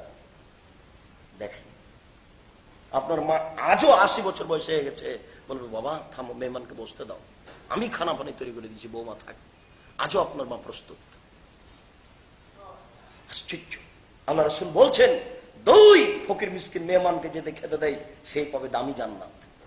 3 আদামা সিয়ামা, যে নিয়মিত নফল সিয়াম পালন করে সেই পাবে দামি জান্নাত। 4 অসাল্লা বিল্লাহ নাস নিয়াম, মানুষ যখন ঘুমিয়ে থাকে তখন সে তাহাজ্জুদ পড়ে, এই পাবে দামি জান্নাত। কোথা থেকে কথা আসলো? বললাম রাতে শীতের দিনে তাহাজ্জুদ পড়ে এই নেকি যত ভারী হবে, ভালো চরিত্র নেকি তার চেয়ে ভারী। আল্লাহ রাসূল বলছেন যে ভালো চরিত্র বিচারের মাঠে দাঁড়িপাল্লাতে সবচেয়ে ভারী আমল। কে ভালো চরিত্র প্রয়োজন মনে করে? দিন যত যাবে মানুষের চরিত্র তত খারাপ হয়ে যাবে। দিন যত যাবে মানুষ তত মূর্খ হবে। আমি জানি না এই এলাকার নামটা কি, তো 20 বছর পূর্বে এই এলাকায় যত শিক্ষিত ছিল আজকে তার চেয়ে কম না বেশি? বেশি। তা আল্লাহ রাসূল বলেছেন যে না, কমে যাবে। এর ফলে জাহাল, মূর্খতা বেড়ে যাবে আর বিদ্যা উঠে যাবে। তাহলে কি আল্লাহ রাসূল মিথ্যা কথা বলেছেন? তাহলে কেমন হলো? নাউজুবিল্লাহ, আল্লাহ রাসূল তো মিথ্যা কথা বলেননি। তো দুইটা যে দুই রকম হয়ে গেল যে। আমরা দেখছি বিদ্যা বেড়ে চলেছে আর আল্লাহ রাসূল বলছেন যে মূর্খতা বেড়ে যাবে। দেখি আপনাকে 1 মিনিট দেখাই, 1 মিনিট আপনি বুঝতে পারবেন। এই সিলেট শহরে যত মানুষ পীর ধরছে এরা সবাই অশিক্ষিত। 1, 2, এই সিলেট শহরে যত মানুষের বাড়িতে ছবি মূর্তি আছে এরা সবাই অশিক্ষিত। এই সিলেট শহরে যত মানুষ 16 ডিসেম্বর, 26শে মার্চ, 21শে ফেব্রুয়ারি, আপনার ওই 1 বৈশাখ, আপনার ওই 31 নাইট, এগুলো মানে সবাই অশিক্ষিত। এই শহরে যত মানুষের প্যান্ট টাকনোর নিচে আছে সবাই অশিক্ষিত। এই শহরে যত নারী ছোট ব্লাউজ পরে রাস্তায় ঘাটে হাঁটে এরা সবাই অশিক্ষিতা। এই শহরে যত মেয়ে ফতোয়া গায়ে দিয়ে স্কুল কলেজে যায় এরা সবাই অশিক্ষিতা। এবার এদেরকে সবকে একদিকে করেন আর বাকিগুলি একদিকে করেন, এবার আপনি মেপে নেন শিক্ষিত বেশি না কম। কথা আমার বুঝতে পারেননি?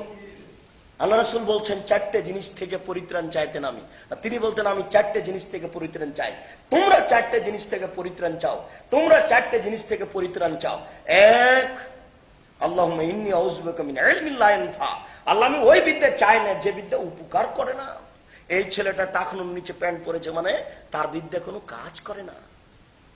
ওই বিদ্যা আমি চাই না যে বিদ্যা আমার কোনো উপকার করে না। এই মেয়েটা ফতোয়া গায়ে দিয়ে কলেজে যাচ্ছে মানে তার বিদ্যা কোনো উপকার করে না। এই লোকটা মাস্টার ডিগ্রি পাস, মানুষ একটা কবরে চলে গেছে মানে তার বিদ্যা কোনো কাজ করে না। নবী কবর থেকে মানুষের 5 পয়সা উপকার করতে পারে না। একজন নবী তো একজন মানুষ পীর, তারই কি হচ্ছে কবরে তার ঠিক ঠিকানা নেই, আর ও কি করতে পারে? তাহলে ওই বিদ্যা আমি চাই না যে বিদ্যা কোনো উপকার করে না। আমি নাফসি লা তাসবা, আমি ওই আত্মা চাই না যে আত্মা তৃপ্তি লাভ করে না। আমি কালবিন লা ইয়াখশা, আমি ওই অন্তর চাই না যে অন্তর আল্লাহকে ভয় করে না। আমি দাওয়াতিন লা ইস্তাজাবু লাহা, আমি ওই দোয়া করতে চাই না যে দোয়া আল্লাহর দরবারে কবুল হয় না। সবসময় আল্লাহ রাসূল এই 4টে কথা বলতেন। আপনার মুখস্থ আছে কিনা? যদি না থাকে তেমনি দুয়ার বই পুস্তক আছে, গাড়িতে অনেক বই পুস্তক আছে, যাওয়ার সময় এই বইগুলো সংগ্রহ করবেন, দেখবেন এইসব দোয়া দেওয়া আছে। আল্লাহুম্মা ইন্নী আউযু বিকা মিন ইলমিন লা ইয়ানফা ওয়া মিন কালবিন লা ইয়াখশা ওয়া মিন নাফসিন লা তাসবা ওয়া মিন দাওয়াতিন লা ইস্তাজাবু লাহা। আল্লাহ রাসূল এই কথা সব সময় বলতেন।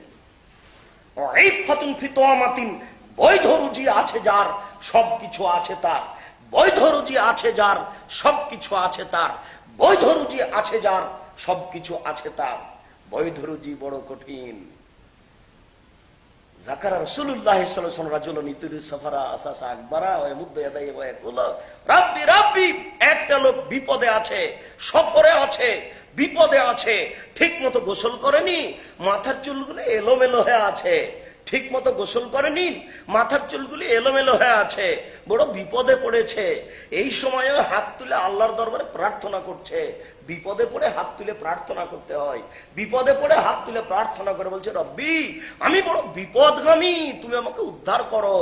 তখন আল্লাহ রাসূল বলছেন মাতামু হারামুন, দুঃখিত, তার খাদ্য আছে হারাম, মাসরাবু হারামুন, তার পানি আছে হারাম, মালবাসু হারামুন, তার পোশাক আছে হারাম, গুজিয়া বিল হারামে, তার জীবিকা নির্বাহ হারাম।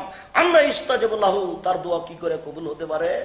তার দোয়া কবুল হবে না যে চারটে জিনিস আছে যার, সবকিছু আছে তার। এক, হিফজ আমানাতিন, আমানতের রক্ষা। দুই, সিদক হাদিসিন, সত্য কথা। তিন, হুসনু খালিকাতিন, ভালো চরিত্র। চার, ইফাতুন ফি তুমাতিন, বৈধ রুজি। বৈধ রুজি আছে যার, সবকিছু আছে তার। বৈধ রুজি আছে যার, সবকিছু আছে তার। সম্মানিত দিনী ভাই, আপনাকে বলছিলাম সত্য গ্রহণ করুন। আবু হুরায়রা রাদিয়াল্লাহু তাআলা আনহু বলেন, রাসূল সাল্লাল্লাহু আলাইহি ওয়াসাল্লাম বলেছেন, ইন্নাল কিযবা ইনকিসুর রিজকা, নিশ্চয় মিথ্যা মানুষের রুজিকে কমিয়ে দেয়। মিথ্যা পরিহার করতেই হবে। নিশ্চয় মিথ্যা মানুষের রুজিকে কমিয়ে দেয়। দেখেন কোরআনের গায়ের উপরে লেখা আছে কোরআন শরীফ। কিয়ামত পর্যন্ত কোরআন শরীফ প্রমাণ হবে না। কি হবে? কোরআন মাজিদ। আল্লাহ তাআলা বলছেন বাল হুয়া কুরআনুম মাজিদ। আল্লাহ নিজে নাম দিয়েছেন কোরআন মাজিদ। কোরআনুল করিম, আল্লাহ নিজে নাম দিয়েছেন কোরআন করিম। কোরআনুল হাকিম, আল্লাহ নিজে নাম দিয়েছেন কোরআন হাকিম। এই বেদাতীরা, এই পীর পূজকেরা, এই কবর পূজকেরা কবরের নাম দিয়েছে কবর শরীফ, মাজার শরীফ, তাই কোরআনের নাম দিয়েছে কোরআন শরীফ। অবাক হবে না? আশ্চর্য। কিয়ামত পর্যন্ত সময় থাকলো কোন দিন কোরআন শরীফ প্রমাণ হবে না। এক শ্রেণীর আলেম সমাজ কত কঠিন, কত দুর্বল, কত মন্দ। আলেমের বিষয়টি আপনাকে এক সময় সময়ের অনুকূলে বলবো। আলেম যে কি জিনিস, আল্লাহ যে তারা, আল্লাহ রাসূল যে তাদের ব্যাপারে কত কঠিন বাক্য ব্যবহার করেছেন, এমনি নয়। কি করে একজন মানুষ কোরআন শরীফ লিখতে পারে আল্লাহকে উপেক্ষা করে? কোরআন মাজিদের শেষের পাতাতে দেখেন একটা লম্বা 1 পৃষ্ঠা যাবত দোয়া দেওয়া আছে। রাসূলের কথা একটাও নয়, সবই মানুষের বানানো।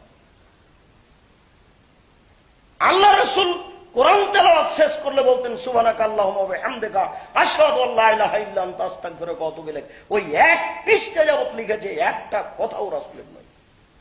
দেশের মাটিতে ছিল মোগলেরা, 750 বছর থেকেছে, তারপরে চলে গেছে।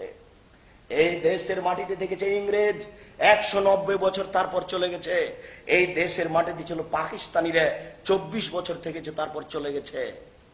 কোন দিন কেউ চিরদিন থাকতে পারে না। পৃথিবীর চিরদিন থাকার জায়গা নয়। অতএব শিখা চিরন্তন, শিখাওয়া নির্বাণ, চিরদিন আগুন জ্বলতে পারে না। এই মিথ্যা তোমাকে পরিহার করতে হবে। আমি মুসলমানের বাচ্চা, আমি পহেলা বৈশাখ মানবো বলে অসম্ভব হতে পারে না। আমি জন্ম নিয়েছি পহেলা বৈশাখের মুখে লাথি মারার জন্য। আমি কি হিন্দুর বাচ্চা? আমি কি হিন্দুর ঘরে জন্ম নিয়েছি? আমি পহেলা বৈশাখ মানবো মানে? আমি ইলিশ মাছ কিনে বট গাছের নিচে পান্তা ভাত খাবো মানে? বলেন কি আপনি? অসম্ভব হতে পারে না। আমি মুসলিম চিররণবীর, মরণকে করি না ভয়। মরলে শহীদ, বাঁচলে গাজী, উভয়ই সমান। আমার মরাও যতটুকু, বাঁচাও ততটুকু, জেলও যতটুকু, সেলো ততটুকু, বাইরে যতটুকু, ভিতরে ততটুকু। এই দেশের মাটিতে অটল দিন প্রচার করে বেঁচে আছি। একটুকু পরোয়া করি না। মরলে তো শহীদ হব, বাঁচলে তো গাজী হব। আমার উভয় নগদ জান্নাত। আমার চিন্তার কি আছে? আমি পহিলা বৈশাখের 5 পয়সা দাম দিনে এই দেশের মাটিতে। আমি 31st নাইট, ইংরেজি বছরের প্রথম দিবসের মুখে লাথি মারার জন্য জন্ম নিয়েছি। সিলেটের মাটিতে, চিটাগাংয়ের মাটিতে, ঢাকার মাটিতে এই 31st নাইট ইংরেজি বছরের প্রথম দিনে জেনা হবে, আর মুসলমানের বাচ্চা এই দিনকে মানবে বলে? অসম্ভব হতে পারে না। আমি কি ইহুদির বাচ্চা? আমি কি খ্রিস্টানের বাচ্চা? আমি এই দিনের মুখে লাথি মারার জন্য জন্ম নিয়েছি। আমি মুসলিম চিররণবীর। আমি কোনোদিন মিথ্যার আশ্রয় গ্রহণ করি না। আমি সত্যই বলি, সত্য নিয়ে দেশের মাটিতে বেঁচে থাকার চেষ্টা করি। এই দেশের মাটিতে যদি 2 জন সুনাগরিক থাকে, আমরা তার 1 জন বলে দাবি করি। এই দেশের মাটিতে যদি 10 জন সুনাগরিক থাকে, আমরা তার 1 জনের দাবি করি। চিরদিনই ভালো মানুষের প্রতি নির্যাতন হয়েছে, আজও হতে পারে, পরোয়া করি না। অন্যায় অন্যায়। ও টুঙ্গির মাঠের হুজুর, আপনার কথা তো খুবই ভালো লাগে। ভালো তো লাগছে বটে। যেখানে আল্লাহ বলেছেন ভালো কাজের আদেশ করো, মন্দ কাজের নিষেধ করো। যেখানে আল্লাহ বলেছেন ভালো কাজের আদেশ করো, মন্দ কাজের নিষেধ করো, তুমি তো খুব ভালো কথাই বললে। কি বললে? সুবহানাল্লাহ বললে এত নেকি হয়, আলহামদুলিল্লাহ বললে এত নেকি হয়, আল্লাহ আকবার বললে এত নেকি হয়, সুন্দর করে ওযু করে 2 রাকাত নামাজ পড়লে অতীতের পাপ ক্ষমা হয়ে যায়। ভালো কথা, বুখারী মুসলিমের হাদিস। এগুলো তো ভালো কাজের আদেশ। আপনি একটু যখন হাত তুলে দোয়া করবেন আগামীকাল, তখন একটু বললে হয় না? এই দেশের নেতা নেত্রী জনগণ সবাই একবারে টুঙ্গি থেকে নিয়ে মতিঝিল পর্যন্ত হাত তুলে দোয়া করতে প্রস্তুত। সারা বিশ্বের বহু নারী পুরুষ টিভিতে তাই ছবি দেখে হাত তুলে দোয়া করতে প্রস্তুত। ও ইমাম সাহেব, ভালো কাজের আদেশ করলেন, মন্দ কাজের একটু নিষেধ করবেন না? মন্দ কাজের নিষেধ এইভাবে করেন। আপনি হাত তুলে দোয়া করার পূর্বে বলুন, এই দেশের নেতা নেত্রীকে আমি বলতে চাই, রাসূল সাল্লাল্লাহু আলাইহি সাল্লাম বলেন, আলী লা তাদু তিনসানা তামস্তাহু ইল্লা কাবরান মুসলিমান সাওয়াইতাহু। আলী, তুমি ছাড়বে না কোন উঁচু কবর, সবকে ভেঙে সমান করে দাও, একবারে মাটির সাথে মিশিয়ে দাও। 24 ঘন্টার মধ্যে বাংলাদেশে যত উঁচু কবর আছে সবকে ভেঙে সমান করে দিতে হবে। হোক না কেন শাহপরান, হোক না কেন শাহজালাল, হোক না কেন খাজা মঈনুদ্দিন চিশতি, হোক না কেন আপনার সেই গোলাপ শাহের মাজার। রাসূল আদেশ করেছেন, মুসলিম শরীফের মুসলিম গ্রন্থের হাদিস। আমি টুঙ্গির মোনাজাতে, আখেরি মোনাজাতের পূর্বে বক্তব্য বলছি, শুনুন দেশবাসী, মন্দ কাজের নিষেধ করে গেলাম। শুনুন, আল্লাহ রাসূল বলেন, আলী যত ছবি মূর্তি রয়েছে সবকে ভেঙে একাকার করে দাও। 24 ঘন্টার মধ্যে এই দেশে যত ছবি মূর্তি আছে, রাস্তাঘাটে, কলেজ, বিশ্ববিদ্যালয়ে, সবকে ভেঙে খান খান করে দিতে হবে, চৌচির করে দিতে হবে। ও ইমাম সাহেব, হাত তুলে দোয়া করার পরে একটু মন্দ কাজের নিষেধ করুন। এইভাবে আপনি বলুন, 24 ঘন্টার মধ্যে এদেশের মাটি যত পতিতালয় রয়েছে, টাঙ্গাইলের পতিতালয় বন্ধ করতে হবে, ফরিদপুরের পতিতালয় বন্ধ করতে হবে, বাংলাদেশের মাটিতে যত পতিতালয় রয়েছে সব বন্ধ করতে হবে। 24 ঘন্টার মধ্যে এই দেশের মাটিতে যত ব্যাংকিং ব্যবস্থা রয়েছে, সুদী ব্যাংক, সব বন্ধ করতে হবে। এ হলো মন্দ কাজের নিষেধ। আপনার ভালো কাজের সাথে একটু মন্দ কাজের নিষেধ থাকে না? কিসের হাত তুলে দোয়া করা দেখাচ্ছেন আপনি? আপনার আখেরি মোনাজাতে যদি সারা পৃথিবীর মানুষ উপস্থিত হয়, সারা পৃথিবীর মানুষই পাপী। কেন? আপনার আখেরি মোনাজাত সুন্নাত দিয়ে প্রমাণ করা যাবে না। কি বলতে চাচ্ছেন আপনি? আপনার যদি আখেরি মোনাজাত চলে, তাহলে কথার কথা আরাফার মাঠে একটু আখেরি মোনাজাত করলে হতো না? আপনার খুব ভালো মনে আছে, জানা আছে, যারা হজ করতে যায় তারা সবাই আল্লাহর মেহমান। যারা হজ করতে যায় তারা কার মেহমান? তারা সবাই আল্লাহর মেহমান। আর আপনার খুব ভালোভাবে জানা আছে যে আরাফার মাঠে যত দোয়া কবুল হয়, পৃথিবীর আর কোন জায়গায় তত দোয়া কবুল হয় না। আরাফার মাঠে যত মানুষ ক্ষমা পায়, আর কোন জায়গাতে মানুষ তত ক্ষমা পায় না। হোক না কেন লাইলাতুল কদর, হোক না কেন জুমার দিন, হোক না কোন রাতের অংশ, পৃথিবীতে এমন কোন সময় নেই, পৃথিবীতে এমন কোন দিন নেই, এমন কোন জায়গা নেই। আরাফার মাঠে যত ক্ষমা হয়, আরাফার মাঠে যত দয়া হয়, আর কোন সময়ে, আর কোন দিনে অত দয়া, অত ক্ষমা হয়। তো এবছর মোটামুটি হাজির সংখ্যা ছিলেন প্রায় 1 কোটি। কাবা ঘরের ইমাম সাহেব আরাফার মাঠে প্রায় 1 কোটি মানুষকে নিয়ে একটু আখেরি মোনাজাত করলে হতো না? তোমার তোরাগ নদীর তীরে পেশাব পায়খানার ভিতরে আখেরি মোনাজাত চলে, আর পবিত্র জায়গাতে আল্লাহর মেহমানকে নিয়ে আখেরি মোনাজাত চলে না? রাজশাহী চাঁপাইনবাবগঞ্জের ভাষাতে তুমি কানাকে হাইকোর্ট দেখাচ্ছ? তুমি কি ধর্ম পেয়েছো রাজশাহী चांपाइनबाबगंज हवाई लड्डू? दोनों हाथ में लड्डू है, जो चाहे उसको खा ले, जो चाहे उसको छोड़ दे। धर्म के हाथेर मयला। এদেশের নেতা নেত্রী যেমন ধর্মকে হাতের ময়লা মনে করেন, এদেশের নেতা নেত্রী কবরের পাশে দাঁড়িয়ে কবরের উপরে ফুল চাপিয়ে দিয়ে হাত তুলে দোয়া করছে। নারী পুরুষ একাকার হয়ে পাশাপাশি হাত তুলে দোয়া করছে। আরে নারী পুরুষ তো আছে, আছে হিন্দুও আছে, হাত তুলে দোয়া করছে। আশ্চর্য! তাহলে ধর্মের এরা 5 পয়সা দাম দেয় না। ধর্ম কিছুই না এদের কাছে। ধর্ম একটা হাতের ময়লা, নিজের ইচ্ছে মতো ব্যবহার করতে হবে। এদেশের মানুষ যেমন ভেবেছে, জি না, কখনো নয়। ধর্ম একজন মানুষের কথাতে চলে। বলেন তো তার নাম কি? তার নাম মোহাম্মদ সাল্লাল্লাহু আলাইহি সাল্লাম। পৃথিবীর কোন মানুষের কথা দিয়ে ধর্ম চলে না। অতএব বলছিলাম, রাসূল সাল্লাল্লাহু আলাইহি সাল্লাম বলেন, মিথ্যা মানুষের রুজিকে কমিয়ে দেয়। বিররুল ওয়ালিদাইন ইয়াজিদু ফিল উমর। বাপ মাকে ভালোবাসলে বয়স বেশি হয়ে যায়। বাপ মাকে ভালোবাসলে বয়স বেশি হয়ে যায়, বাপ মাকে ভালোবাসলে বয়স বেশি হয়ে যায়। ওয়াদুল কাজা, দোয়া করলে তাকদির পরিবর্তন হয়ে যায়। আল্লাহ যেটা লিখে দিয়েছেন, খুব খুব বেশি বেশি দোয়া করেন, আল্লাহ ওইটাকে কেটে দিয়ে আরেকটা লিখে দিবেন। আল্লাহ বলছেন, আল্লাহ রাসূল বলেছেন, খুব বেশি প্রার্থনা করেন। আপনি বেশি প্রার্থনা করলে, বেশি জিকির আজকার করলে, বেশি আল্লাহর দরবারে কান্নাকাটি করলে, বেশি প্রার্থনা করলে আপনার তাকদিরে যেটা লেখা হয়েছিল সেটা আল্লাহ কেটে দিয়ে আরেকটা লিখে দিবেন। বলছিলাম সম্মানিত দিনী ভাই, আপনি মিথ্যা পরিহার করুন। মিথ্যা মানুষের রুজিকে কমিয়ে দেয়। বাপ মাকে ভালোবাসুন, বয়স বেশি হয়ে যাবে। দোয়া করুন, তাকদির যেটা চূড়ান্ত হয়েছে সেটা আল্লাহ পরিবর্তন করে দিবে। এই বলে আজকের আমি এখনকার মতো সত্য গ্রহণ করুন, মিথ্যা পরিহার করুন, এই আলোচনাটা সংক্ষিপ্তভাবে শেষ করলাম। সুবহানাক আল্লাহুম্মা ওয়া বিহামদিকা, আশহাদু আল্লা ইলাহা ইল্লা আনতা, আস্তাগফিরুকা ওয়া আতুবু ইলাইক। আসসালামু আলাইকুম।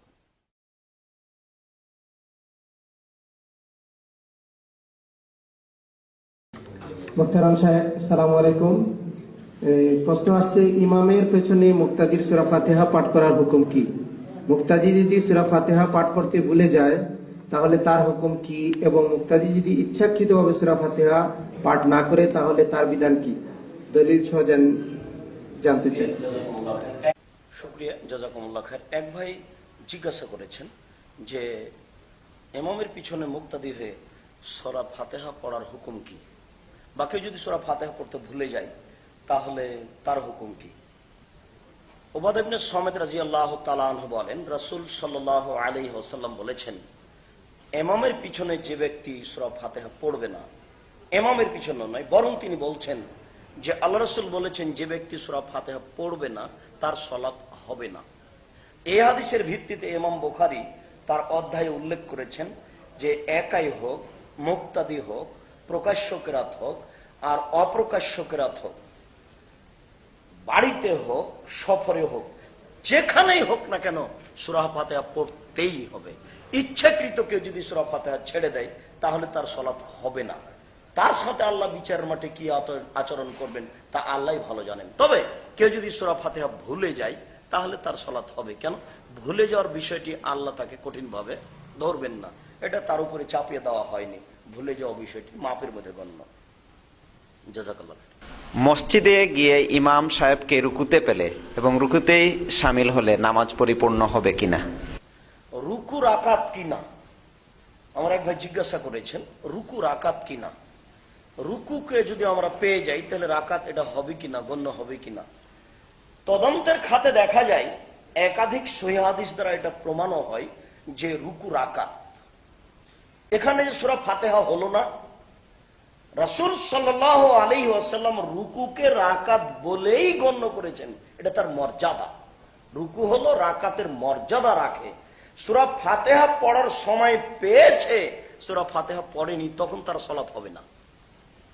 রুকু রাকাত বলেই গণ্য। যদিচ ইমাম বুখারী আরো দুই একজন বিদ্বান রুকুকে রাকাত বলে গণ্য করেননি, কিন্তু আমাদের একাধিক দিনের তদন্ত এবং একাধিক সহিহ হাদিস দ্বারা এটাই প্রমাণিত হয় যে রুকু রাকাত।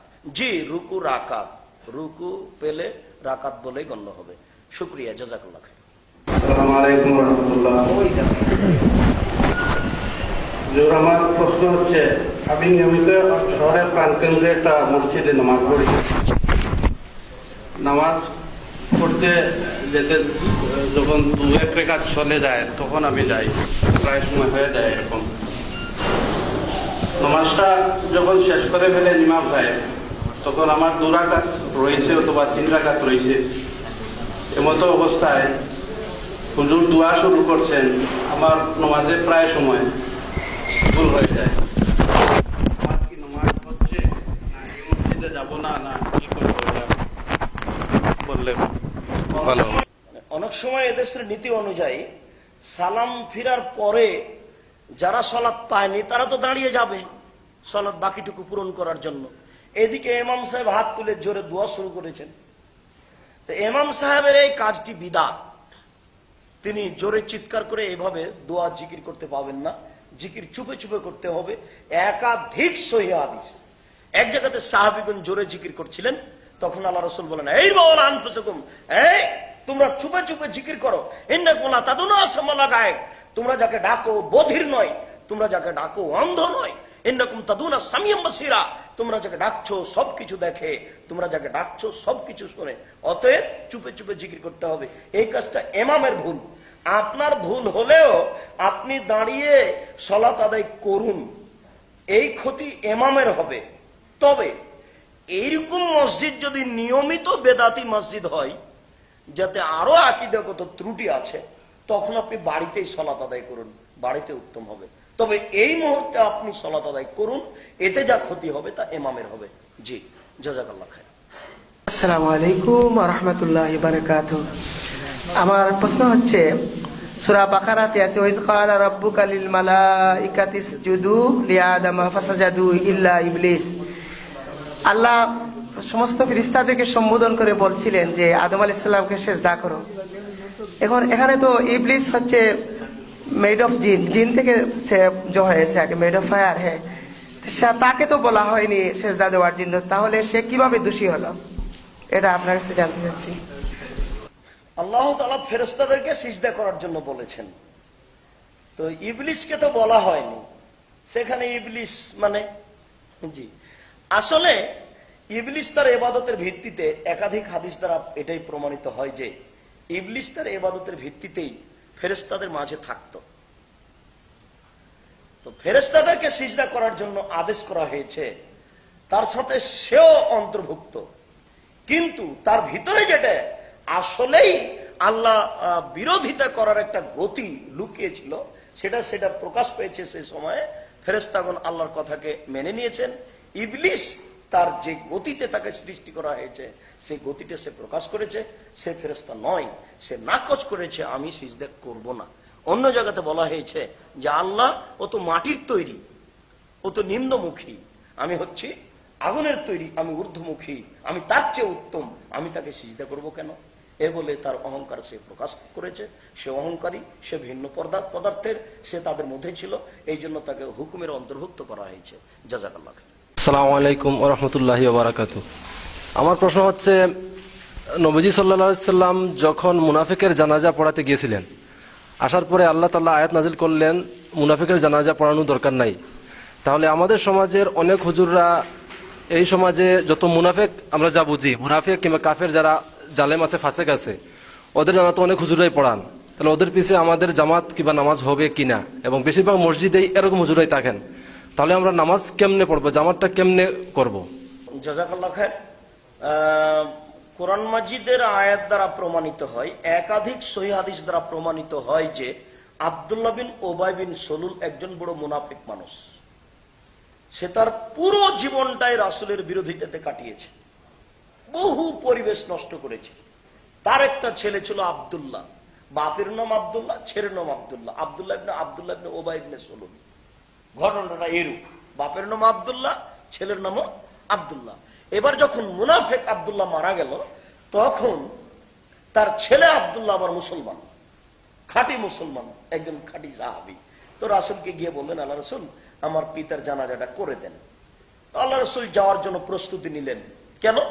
এই মুনাফিকের একটা সহযোগিতা ছিল আল্লাহ রাসূলের উপরে, তার চাচাকেও কাপড় দিয়েছিল বদরের যুদ্ধে। তো ওই একটা তিনি ভাবছিলেন যে ওই কাজটার আমি একটা প্রতিদান দিয়ে দিব, আমি জানাজায় যাব। তখন আল্লাহ তাআলা বললেন, না, আপনি জানাজায় যেতে পাবেন না। আল্লাহ রাসূল বললেন, আমি তার জন্য ক্ষমা চাইব। তো আল্লাহ তাআলা বললেন যে তুমি 70 বার ক্ষমা চাইলেও তার ক্ষমা হবে না। তখন আল্লাহ রাসূল বললেন যে 70 বারের বেশি চেয়ে যদি হয় তা আমি সেটা করব। তখন আল্লাহ তাআলা তাকে নাকচ করে দিলেন যে তুমি তার জানাজায় যেতে পাবা না। তো বিষয়টি জিজ্ঞাসা ছিল যে এ একজন মুনাফিক, একজন খাঁটি মুনাফিক। তখনকার যুগে যে কয়েকজন মুনাফিক প্রসিদ্ধ ছিল, তার মধ্যে এ প্রসিদ্ধ, তার ব্যাপারে খাস করে এই হুকুম হয়ে গেছে। পরবর্তীতে যারা মুনাফিকের আচরণ দিয়ে থাকে, তারা ওই মুনাফিকের অন্তর্ভুক্ত নয়, তারা বড় পাপী। এই মুনাফিকের কারণে সে পাপী হবে, কিন্তু তার জানাজা হবে না এই কথা নয়, তার জানাজা হবে। এই মুনাফিক ওই মুনাফিক নয়, ও হলো খাস, আর এরা সব আম মুনাফিক। এখন একটা মানুষ তার মুনাফিকি চরিত্রের উপরে মরলেও তার জানাজা চলবে, এ ওই নয়, ও খাস, আর হলো সাধারণ আম। জাযাকাল্লাহ খায়র। আসসালামু আলাইকুম। এক ভাই জানতে চাইছেন যে একটা প্রোগ্রামে জনৈক ব্যক্তি রাসূল সাল্লাল্লাহু আলাইহি সাল্লাম সম্পর্কে কটূক্তি করে বা ইসলাম সম্পর্কে কটূক্তি করার কারণে জনগণ তাকে প্রতি জুতা নিক্ষেপ করে। তো ইসলামী দৃষ্টিতে ওই বিষয়টা কিরকম? অনেকে এটা নিয়ে বাহাবা করতেছে যে জুতা নিক্ষেপ করাটা খুব ভালো কাজ হয়েছে। তো এই বিষয়টা আমরা জানতে চাই। রাসূল সাল্লাল্লাহু আলাইহি ওয়াসাল্লামের জীবনের উপরে, চালচলনের উপরে যে কোনো দুর্বল মন্তব্যকারী হত্যার যোগ্য। তাকে বন্দী করে সরকারিভাবে তাকে একটা পর্যায়ে নিয়ে যেতে হবে। এ প্রমাণে একাধিক হাদিস। যদিচ রাসূলের যুগে দুই একজন ব্যক্তি রাসূলের সামনে রাসূলের দুর্বল মন্তব্য করার পরে রাসূল তাকে হত্যার আদেশ দেননি, কিন্তু কিছু কিছু জায়গাতে দেখা যাচ্ছে, যেমন একজন সাহাবী এসে বলছেন, আল্লাহ রাসূল, আমার বাড়ির একটা কাজের মেয়ে আপনার গালি দেয়, আপনাকে গালি দেয় খুব। একদিন আমি সহ্য করতে না পেরে একবারে তার পেটে ছুরি চালিয়ে দিচ্ছি। তো আল্লাহ রাসূলকে এসে এই কথা বলাতে আল্লাহ রাসূল বললেন না যে তুমি কেন এই কাজ করলে। তাহলে আল্লাহ রাসূলের উপরে মন্তব্য যারা কটূক্তি করে, খারাপ কিছু বলে, তারা এইটারই যোগ্য। কিন্তু রাসূলের সামনে দুই একটা এরকম তিনি করেননি। যেমন হাতেব ইবনে আবি বালতা একজন বড় সাহাবী, বদরের যুদ্ধে উপস্থিত হয়েছিলেন। রাসূলের কিছু দুর্বল পেশ লিখে কলমে তিনি মক্কা পাঠিয়েছিলেন। এবার তাকে ধরে নিয়ে আসা হলো। তো উমর বললেন যে আল্লাহ রাসূল অনুমতি দেন আমি হাতেবকে মেরে দিই। তখন আল্লাহ রাসূল বলেন, না, হাতেব আসলে অন্তর থেকে আমাদেরকে বিশ্বাস করে, সে একটা সুবিধা ভোগ করছিল, এই কথাই, তাকে মারা হবে না। আল্লাহ রাসূল এবং উমর গেলেন ইবনু সাইয়্যিদের কাছে। ইবনু সাইয়্যিদ একজন মানুষ, ও দাজ্জাল কিনা, ইবনু সাইয়্যিদ কি কি বলে গুনগুন করে এটা শুনবেন। তো আল্লাহ রাসূল ওখানে গেলেন, তখন গুনগুন শব্দটা বন্ধ করে দিল। তখন আল্লাহ রাসূল বলেন, এই ইবনু সাইয়্যিদ, আমি কে? তখন ও বলল যে আপনি আল্লাহ রাসূল। তখন ইবনু সাইয়্যিদ বলছে, আপনি বলেন তো আমি কে? তখন বলছে, তুমি একটা কিছুই না, তুমি এক মানুষ। আল্লাহ রাসূল বলছেন যে বলো তো তোমার কাছে আমি এখন কি মনে মনে বলছি? তখন বলছে দুঃখ ধোয়া, না তুমি ভুল কথা বলেছ। এ আল্লাহ রাসূল বলে তাকে একটা ধমকালেন। তো উমর বলছেন যে আপনার মুখের ওপরে বলে যে আমি রাসূল, আপনি আমাকে বলেন আল্লাহ, আমিও আল্লাহ রাসূল, আপনি অনুমতি দেন আমাকে মেরে দিই। তখন আল্লাহ রাসূল বলছেন যে উমর, একে মারো না, এ যদি দাজ্জাল হয় তাহলে তো মারবে ঈসা আলাইহিস সালাম, আর দাজ্জাল যদি না হয় তাহলে মেরে কোনো লাভ নেই। রাসূল তার মুখের ওপরে কিছু মানুষকে এরকম রক্ষা করেছেন, কিন্তু কটূক্তির কারণে একজন মেরে ফেলেছেন, তাতে আল্লাহ রাসূল কিছু মন্তব্য করেননি। এরকম কিছু মানুষকে আল্লাহ রাসূল মারার আদেশও করেছেন। এই মর্মে এইরকম মানুষকে সরকারিভাবে আটক করে কঠিন শাস্তি দিতে হবে। কিন্তু এই খোলা মাঠে এভাবে জুতা চালালে এটা পরিবেশের একটু দুর্বলতা দেখায়। এই কাজটা বাহ্যিকভাবে ভালো হয়নি, তাকে ধরে একটা শাস্তির স্থানে নিয়ে যেতে হবে।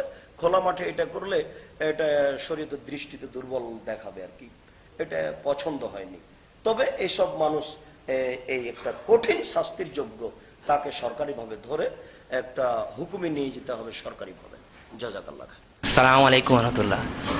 আমার প্রশ্ন ছিল যে হিজবুত তাহরীর নামে একটি সংগঠন, তারা খেলাফতের জন্য কাজ করে যাচ্ছে এবং তাদের দাবি হচ্ছে খেলাফত প্রতিষ্ঠার জন্য কাজ করা হচ্ছে ফরজ, এবং রাসূল সাল্লাল্লাহু আলাইহি ওয়াসাল্লামের ওফাতের পর 3 দিন 3 রাত নাকি তাকে দাফন করা হয়নি।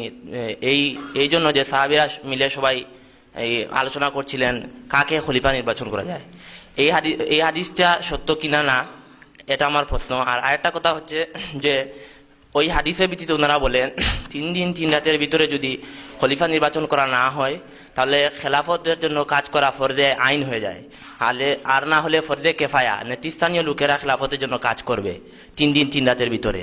এই কথাটাও সত্য কিনা না, এটাই আমার প্রশ্ন। রাসূল সাল্লাল্লাহু আলাইহি ওয়াসাল্লামের ইন্তেকালের পরে তিনি 3 দিন ছিলেন, কাফন দাফন হয়নি, খেলাফতের কারণে মানে খলিফা নির্ধারণ করা হয়নি, এ কথা ঠিক। একাধিক সহিহ হাদিস দ্বারা প্রমাণিত, বুখারীর হাদিস দ্বারা প্রমাণিত, খলিফা নির্বাচন করার পূর্ব পর্যন্ত কাফন দাফন হয়নি, এ কথা ঠিক। তবে খেলাফত চিরদিন থাকবে এ কথা ঠিক নয়। আল্লাহ রাসূল খেলাফতের সময় 30 বছর উল্লেখ করেছেন। যদিচ খালিফা তিনি কোরাইশ বংশ থেকে হবে এই কথা বলেছেন। 30 বছরের পরে খালিফার বিষয়টি যে চূড়ান্ত করতেই হবে, হতেই হবে এমনটা নয়, কেননা তখন ওই মানের আর মানুষ থাকবে না, তখন থাকবে শুধু দাওয়াত। দাওয়াতের এক পর্যায়ে যদি খলিফা নির্বাচনের পরিবেশ পরিস্থিতি আসে তাহলে তাকে খলিফা নির্বাচন করতে হবে, তাছাড়া কাজ থাকবে দাওয়াত। আর খলিফা মূলত নির্বাচন ভাবে হয়ে আসবে 30 বছর পর্যন্ত। একাধিক সহিহ হাদিস। জাযাকাল্লাহ খাইর। আসসালামু আলাইকুম। এক ভাই প্রশ্ন করছেন, জানাজার নামাজে সূরা ফাতিহা পড়তে হবে কি? না পড়লে কি নামাজ হবে না? জি, জানাজার নামাজে সূরা ফাতিহা পড়তে হবে। বুখারীর হাদিস, আব্দুল ইবনে আব্বাস রাদিয়াল্লাহু তাআলা আনহু সূরা ফাতিহা পড়লেন এবং বললেন যে সূরা ফাতিহা পড়তে হবে জানাজাতে। তোমাদেরকে দেখানোর জন্য আমি এটা জোরে পড়ে দেখালাম। জানাজায় সূরা ফাতিহা পড়তে হবে। সূরা ফাতিহা ছাড়া সালাত জানাজারও হবে না।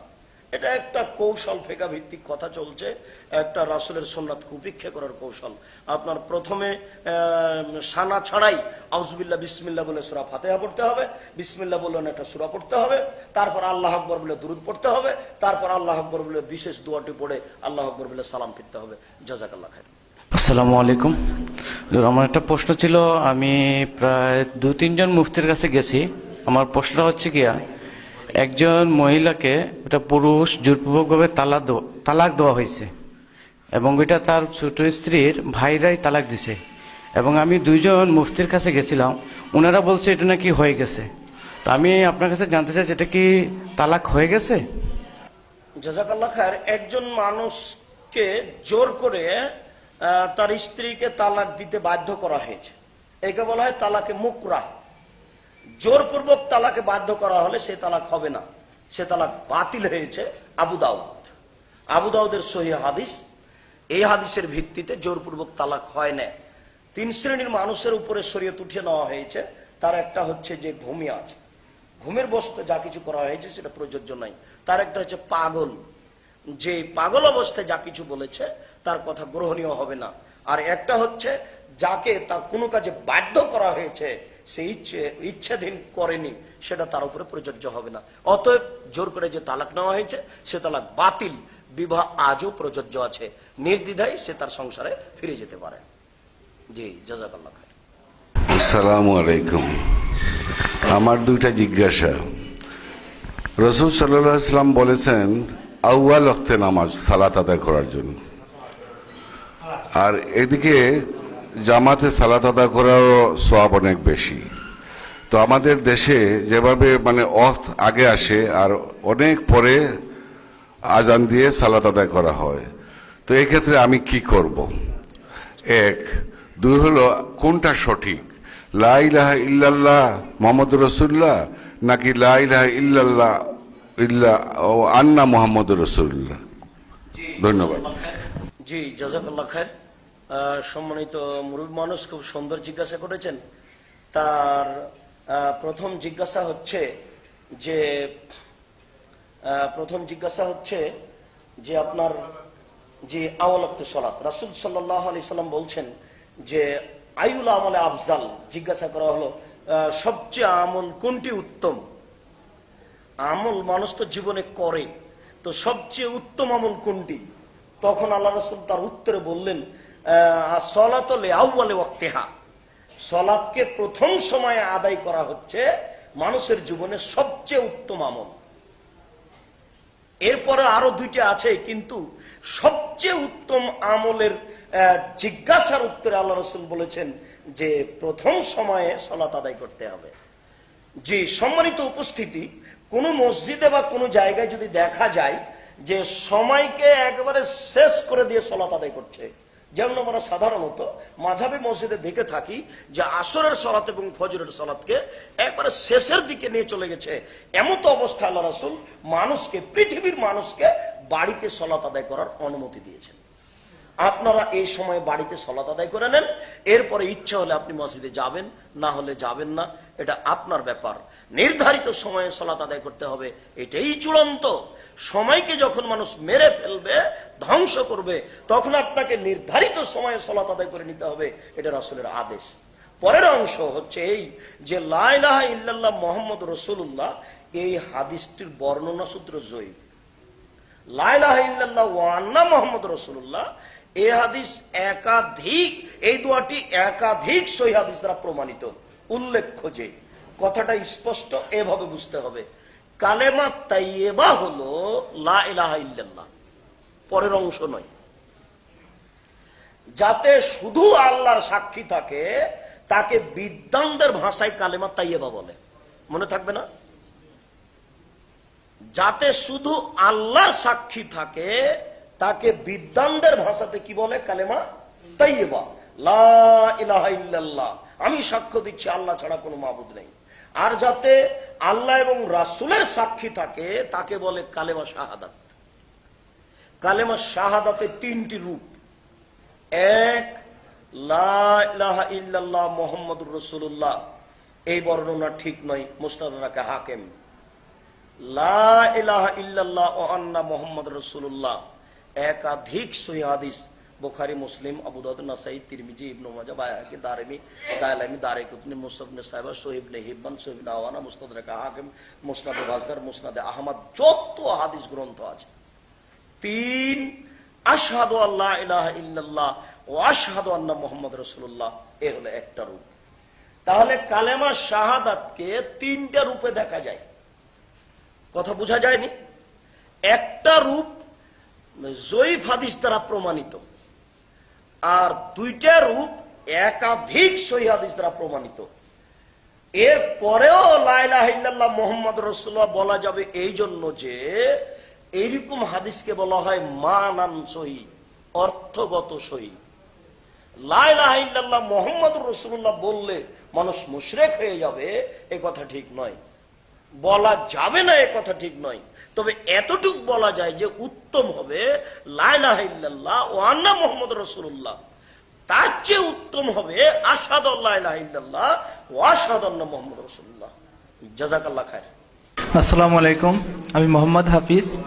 আমার প্রশ্ন হলো, কোন স্মৃতিকে ধরে রাখার জন্য জীবিত অথবা মৃত এমন কোন ব্যক্তির ছবি প্রকাশ্যে না রেখে লুকায়িত অবস্থায় বা সুপ্ত অবস্থায় রাখা যাবে কিনা, অথবা তার ভিডিওকে সংরক্ষণ করা যাবে কিনা? আসসালামু আলাইকুম। কোন জিনিসের, কোন কিছুর স্মৃতিকে ধরে রাখার জন্য যে কোনো পদ্ধতি জাহেলিয়াত, অজ্ঞতা, মূর্খতা, বর্বরতা, অসভ্যতা। যে কোনো ব্যক্তির, যে কোনো স্থানের যে কোনো স্মৃতিকে ধরে রাখা অজ্ঞতা, এটাই জাহেলিয়াত, এটাই গণ্যতা, এটা প্রশ্নই আসে না। ওমর রাদিয়াল্লাহু তাআলা আনহু, আল্লাহর রাসূল যেখানে গাছের নিচে বসেছিলেন সে গাছকে কেটে দিয়েছিলেন, কেননা সাহাবী কেউ ওখানে গিয়ে বসবে। যেখানে পেশাব করতে বসেছিলেন সেই জায়গাকে উড়িয়ে দিয়েছিলেন, ওখানে কেউ গিয়ে আশ্রয় নিতে পারে। কোন স্মৃতি টিকে রাখার জন্য কোন চেষ্টা করা মুসলমানের কাজ নয়। জাযাকাল্লাহ। আসসালামু আলাইকুম। একদিনই ভাই জানতে চেয়েছেন রাফিয়া দেন করা কি এবং না করা সম্পর্কে। যে হাত তোলার সময়তে 4 স্থানে হাত তুলতে হবে, একাধিক সহিহ হাদিস। হাত কেউ তুলেনি তার সালাত হয়ে যাবে, নেকি কম হবে, এটা ভিন্ন কথা। কিন্তু যারা বলছে যে হাত তুলতে হবে না, এরা রাসূলের সুন্নাতকে উপেক্ষা করছে, অবজ্ঞা করছে। রাসূলের সুন্নাতকে উপেক্ষা করে নেকি লাভ করার আশা করা যায় না, ভুল সিদ্ধান্ত। হাত উঠাতে হবে, এটাই সহিহ। অবজ্ঞা করে হাত তোলা রাসূলকে অপমান করার শামিল, সাবধান থাকতে হবে। জাযাকাল্লাহ। আসসালামু আলাইকুম। আরেক ভাই একটা প্রশ্ন করেছেন যে কাজা নামাজ ইসলামী শরিয়াতে আছে কি? যদি থাকে তাহলে পড়ার নিয়ম কি? যদি না থাকে কিভাবে নাই, দয়া করে বলবেন। কাজা সালাতের বিষয়টি একটু অস্পষ্ট হয়ে গেল জিজ্ঞাসা। কাজা সালাত এক ধরনের হলো যে উমরি কাজা। ওই 30-40 বছর যাবত, 30 বছর যাবত ছাত্র জীবনে থেকে যে পড়াশোনা করিনি, এখন হুজুরে বলেছেন যে মাঝে মধ্যে 2 রাকাত 4 রাকাত করে পড়তে থাকো। উমরি কাজা পড়লে পাপ হবে, এটা বিদআত। কিন্তু যেসব সালাত সিরিয়ালে আছে, 3 দিন হয়ে গেল পরস্পর ছোটা, 2 দিন হয়ে গেল, বা কালকের, এটা আদায় করতে হবে, জরুরি আদায় করতেই হবে। আর যেগুলো সিরিয়াল হারিয়ে গেছে, 10-12 দিন, 15 দিন, 20 দিন হয়ে গেছে, এর জন্য ক্ষমা চাইতে হবে। আর যেগুলো সপ্তাহ বা 2 দিন 3 দিন আছে, কালকের সালাত, এগুলো কাজা করতেই হবে যে কোনো মূল্যে, অন্তত ফরজ। উমরি কাজা বিদআত। আসসালামু আলাইকুম, আমি সেনাবাহিনীতে চাকরি করি। তো আমরা শীতকালীন প্রশিক্ষণের জন্য বাইরে যখন যাই, আমরা সাধারণত 4 সপ্তাহ বা 1 মাসের জন্য যাই। তো আমাদের আমরা এক জায়গায় স্থির থাকি না, হয়তো কোথাও 1 সপ্তাহ থাকি, কোথাও 2 সপ্তাহ থাকি, এরকম ভাবে আমরা প্রশিক্ষণের জন্য বিভিন্ন জায়গায় স্থানান্তর হই। তো আমরা এখান থেকে যখন রওনা করি আমাদের দূরত্ব ছিল প্রায় 100 কিলোর উপরে। তখন আমি বলছি যে আমাদের নামাজটা কসর করতে হবে। তা আমাদের কিছু হুজুর বললো যে এটা কসর হবে না, আমরা মানে মুকিম হিসাবে নামাজ আদায় করতে হবে, এবং কসরের মধ্যে কি আমরা সুন্নত আদায় করতে হবে কিনা। জাযাকাল্লাহ খায়ের। মানে সেনাবাহিনীর লোক মাঝে মধ্যে যেতে হয় 2 মাস 3 মাস 1 মাসের জন্য। সেনাবাহিনী বলে নয়, যখন কোনো মানুষ বাড়ি থেকে বের হয়েছে নিশ্চিত কাল ফিরে আসবে, কবে ফিরবে এই জিনিসটা তারা হিসেবে আসেনি, আর এক জায়গাতে স্থায়ী থাকছেও না। এক জায়গাতেও যদি স্থায়ী থাকে, নির্ধারিত হয়নি কতদিন থাকবে, তারা কসর সালাত আদায় করবে 6 মাস হলেও, তার চেয়ে বেশি হলেও। সেনাবাহিনীর লোক যা বিবরণ দিলেন তাকে কসর সালাত আদায় করতে হবে, পূর্ণ নয়। যারা পূর্ণ বলেছেন তার হিসাবটি ভুল হয়েছে, অবশ্যই কসর সালাত আদায় করতে হবে। উল্লেখ্য যে সুন্নাত পড়া লাগবে না, ফজরের সুন্নাত পড়া ভালো, বিতির পড়তেই হবে। ফজরের সুন্নাত পড়া ভালো, বিতির পড়তেই হবে, বাকি সুন্নাত পড়া লাগবে না, কসর সালাত আদায় করতে হবে। জাযাকাল্লাহ। আসসালামু আলাইকুম, আমি মোহাম্মদ তৌহিদুর রহমান। আমার প্রশ্ন হলো, যাদের কাছে ইসলামের বাণী প্রচার হয়নি বা যায়নি, অর্থাৎ কিছু কিছু মানুষ যাদের কাছে ইসলামের বাণী যায়নি একেবারে, তারা যদি মারা যায় তো তাদের বিচার কিভাবে হবে? যেমন আফ্রিকার কিছু মানুষ, অ্যামাজন জঙ্গলের কিছু মানুষ যাদের কাছে ইসলামের বাণী যায়নি, তাদের কিরকম বিচার হবে? মানুষ হিসেবে যারা পৃথিবীতে জন্ম নিয়েছে তাদের বিচার হবে। মানুষ হিসেবে যারা পৃথিবীতে জন্ম নিয়েছে তাদের বিচার হবে। গ্রামে থাক, শহরে থাক, জঙ্গলে থাক, যেখানেই থাক না কেন, কোন মানুষকে ছেড়ে দেওয়া হবে এই ব্যাপারে আল্লাহ রাসূল কিছু বলেননি। দাওয়াত তার কাছে না পৌঁছিলে তাকে ছেড়ে দেওয়া হবে এই কথা আল্লাহ রাসূল বলেননি। বরং আল্লাহ বলছেন, ওয়াতিলকাল আমসাল নাযরিবুহা লিন-নাস লা ইয়াকুলুহা ইল্লাল আলিমুন। কত অসংখ্য দৃষ্টান্ত আমি পেশ করেছি, এগুলো দেখে আমাকে চিনবে, এগুলো বুঝবে কে? হুঁশিয়ার জ্ঞানী মানুষ। মানুষকে চিন্তা ভাবনা করেই আল্লাহকে খুঁজে বের করতে হবে, এটা চূড়ান্ত। পাগলের বিচার নেই, যারা পাগল তাদের বিচার নেই, এছাড়া বিচার হবে এমন মানুষের বিচার হবে। জাযাকাল্লাহ। আসসালামু আলাইকুম। মুসাফির সম্পর্কিত প্রশ্নটার আরেকটু জানতে চাচ্ছি যে কতটুকু দূর যাওয়ার পরে মুসাফির হিসাবে গণ্য হবে এবং কতদিন থাকার নিয়ত না করলে মুসাফির হিসাবে গণ্য হবে? সফরের জন্য কোনো দূরত্ব নেই। আমরা যে শুনেছি 48 মাইল 9 মাইল, এগুলো কথা ঠিক নয়। যখন ব্যক্তি ভাবছে যে আমি সফরে বের হলাম, ব্যাগটা রেডি করে নিয়েছে, কাল আসবে বা সন্ধ্যা আসতে পারবে কিনা এরকম একটা ভেবে নিয়েছে, তখন বাড়ি থেকে বের হয়ে মুসাফির ওই বাস টার্মিনালে গিয়ে 2 রাকাত সালাত আদায় করবে, 1 কিলোমিটার হলেও। যখন ব্যক্তি নিজেকে ভাবছে আমি মুসাফির, তখন সে কসর সালাত আদায় করবে, যেখানে সময় হবে, 1 কিলোমিটার দূরে হোক আর 100 কিলোমিটার দূরে হোক। কথা স্পষ্ট হয়নি? জি। তারপরে হচ্ছে এই যে কতদিন, দিনের কোনো নির্ধারিত সময় নেই। 4 দিন থেকে গেলে পূর্ণ করতে হবে, এ কথা একটা মানুষ রচিত কথা। 15 দিন থাকলে পূর্ণ করতে হবে এই কথা নয়। যত দিন থাকবে আজকাল যাব বলে ততদিন কসর করবে। যখন চূড়ান্ত হয়ে গেছে এখানে 1 মাস থাকবো তখন পূর্ণ করবে, 3 মাস থাকবো তখন পূর্ণ করবে। যার চূড়ান্ত নেই তার পূর্ণ নেই। জি। আসসালামু আলাইকুম। আরেক ভাই প্রশ্ন রাখছেন যে প্রাচীর বেষ্টিত স্থানে কিবলাকে সামনে অথবা পিছনে রেখে পেশাব পায়খানা করা যাবে কি? যে কোনো স্থানে যদি সামনে অন্তরাল থাকে তখন কেবলামুখী হয়ে পেশাব করা যাবে, বুখারী মুসলিম। সাধারণত আল্লাহ রাসূল আদেশ করেছেন পশ্চিমমুখী হয়ে পেশাব পায়খানা করা যাবে না। তবে সহিহ হাদিসে এসেছে যদি অন্তরাল হয়, একজন সাহাবী উটকে সামনে রেখে পেশাব করলেন, তখন বলা হলো যে এটা পশ্চিম, তুমি যে উট সামনে খাড়া করা হয়েছে, তাহলে উট যদি অন্তরাল হয় তাহলে প্রাচীর অন্তরাল হবে। অন্তরাল যদি থাকে তাহলে পশ্চিম দিকে মুখ করে পেশাব করলে কোনো সমস্যা নেই। উল্লেখ্য যে ঘুমানোর ব্যাপারে পশ্চিম আর পূর্ব হিসাব করা ঠিক নয়, মানে পশ্চিম দিকে পা করে ঘুমানো যাবে না, এই হিসাবটা একটা বাতিল, মিথ্যা কথা। পশ্চিম দিকে পা করে নামাজ পড়তে হবে, এটা আদেশ। যখন একটা মানুষ অচল হয়ে গেছে তখন পশ্চিম দিকে পা করে সালাত আদায় করতে হবে। পশ্চিম দিকে পা করে সালাত আদায় করা যায়, পশ্চিম দিকে পা করে ঘুমানো যায় না, এই আকীদায় ত্রুটি। জি। আসসালামু আলাইকুম। আমার একটা প্রশ্ন হচ্ছে যে আকীদাগত আমাল আর ইমানগত আমল, এই দুটার মধ্যে মানে আকীদাগত আর আর হচ্ছে আমলগত, এই দুটার মধ্যে কোনো পার্থক্য আছে ইমানের? ইমান আর আকীদা দুটো একই জিনিস। ইমানটাই তারা আকীদাকে শিখিয়ে দিবে। অনেক সময় ইমান আছে কিন্তু আকীদায় ত্রুটি আছে, এটা হয়। যেমন অনেক মানুষ যারা আছে এখানে, যে তারা জানে যে আল্লাহ একজন আছেন, নবী আল্লাহ রাসূল, এরপরেও তাদের আকীদা বিশ্বাসের ত্রুটি আছে। জি, যার আকীদাতে ত্রুটি আছে তার ইমান কাজ করবে না, এই ইমান দিয়ে কাজ হবে না। আকীদায় ত্রুটি থাকলে ইমান দিয়ে কাজ হবে না। আমি জানি যে আল্লাহ আছেন কিন্তু আমার আকীদা আল্লাহ নিরাকার, তখন এই আকীদা দিয়ে, এই ইমান দিয়ে জান্নাত লাভ করা যাবে না। সালাম আলাইকুম, আমার নাম আবু দয়ান সিদ্দিক।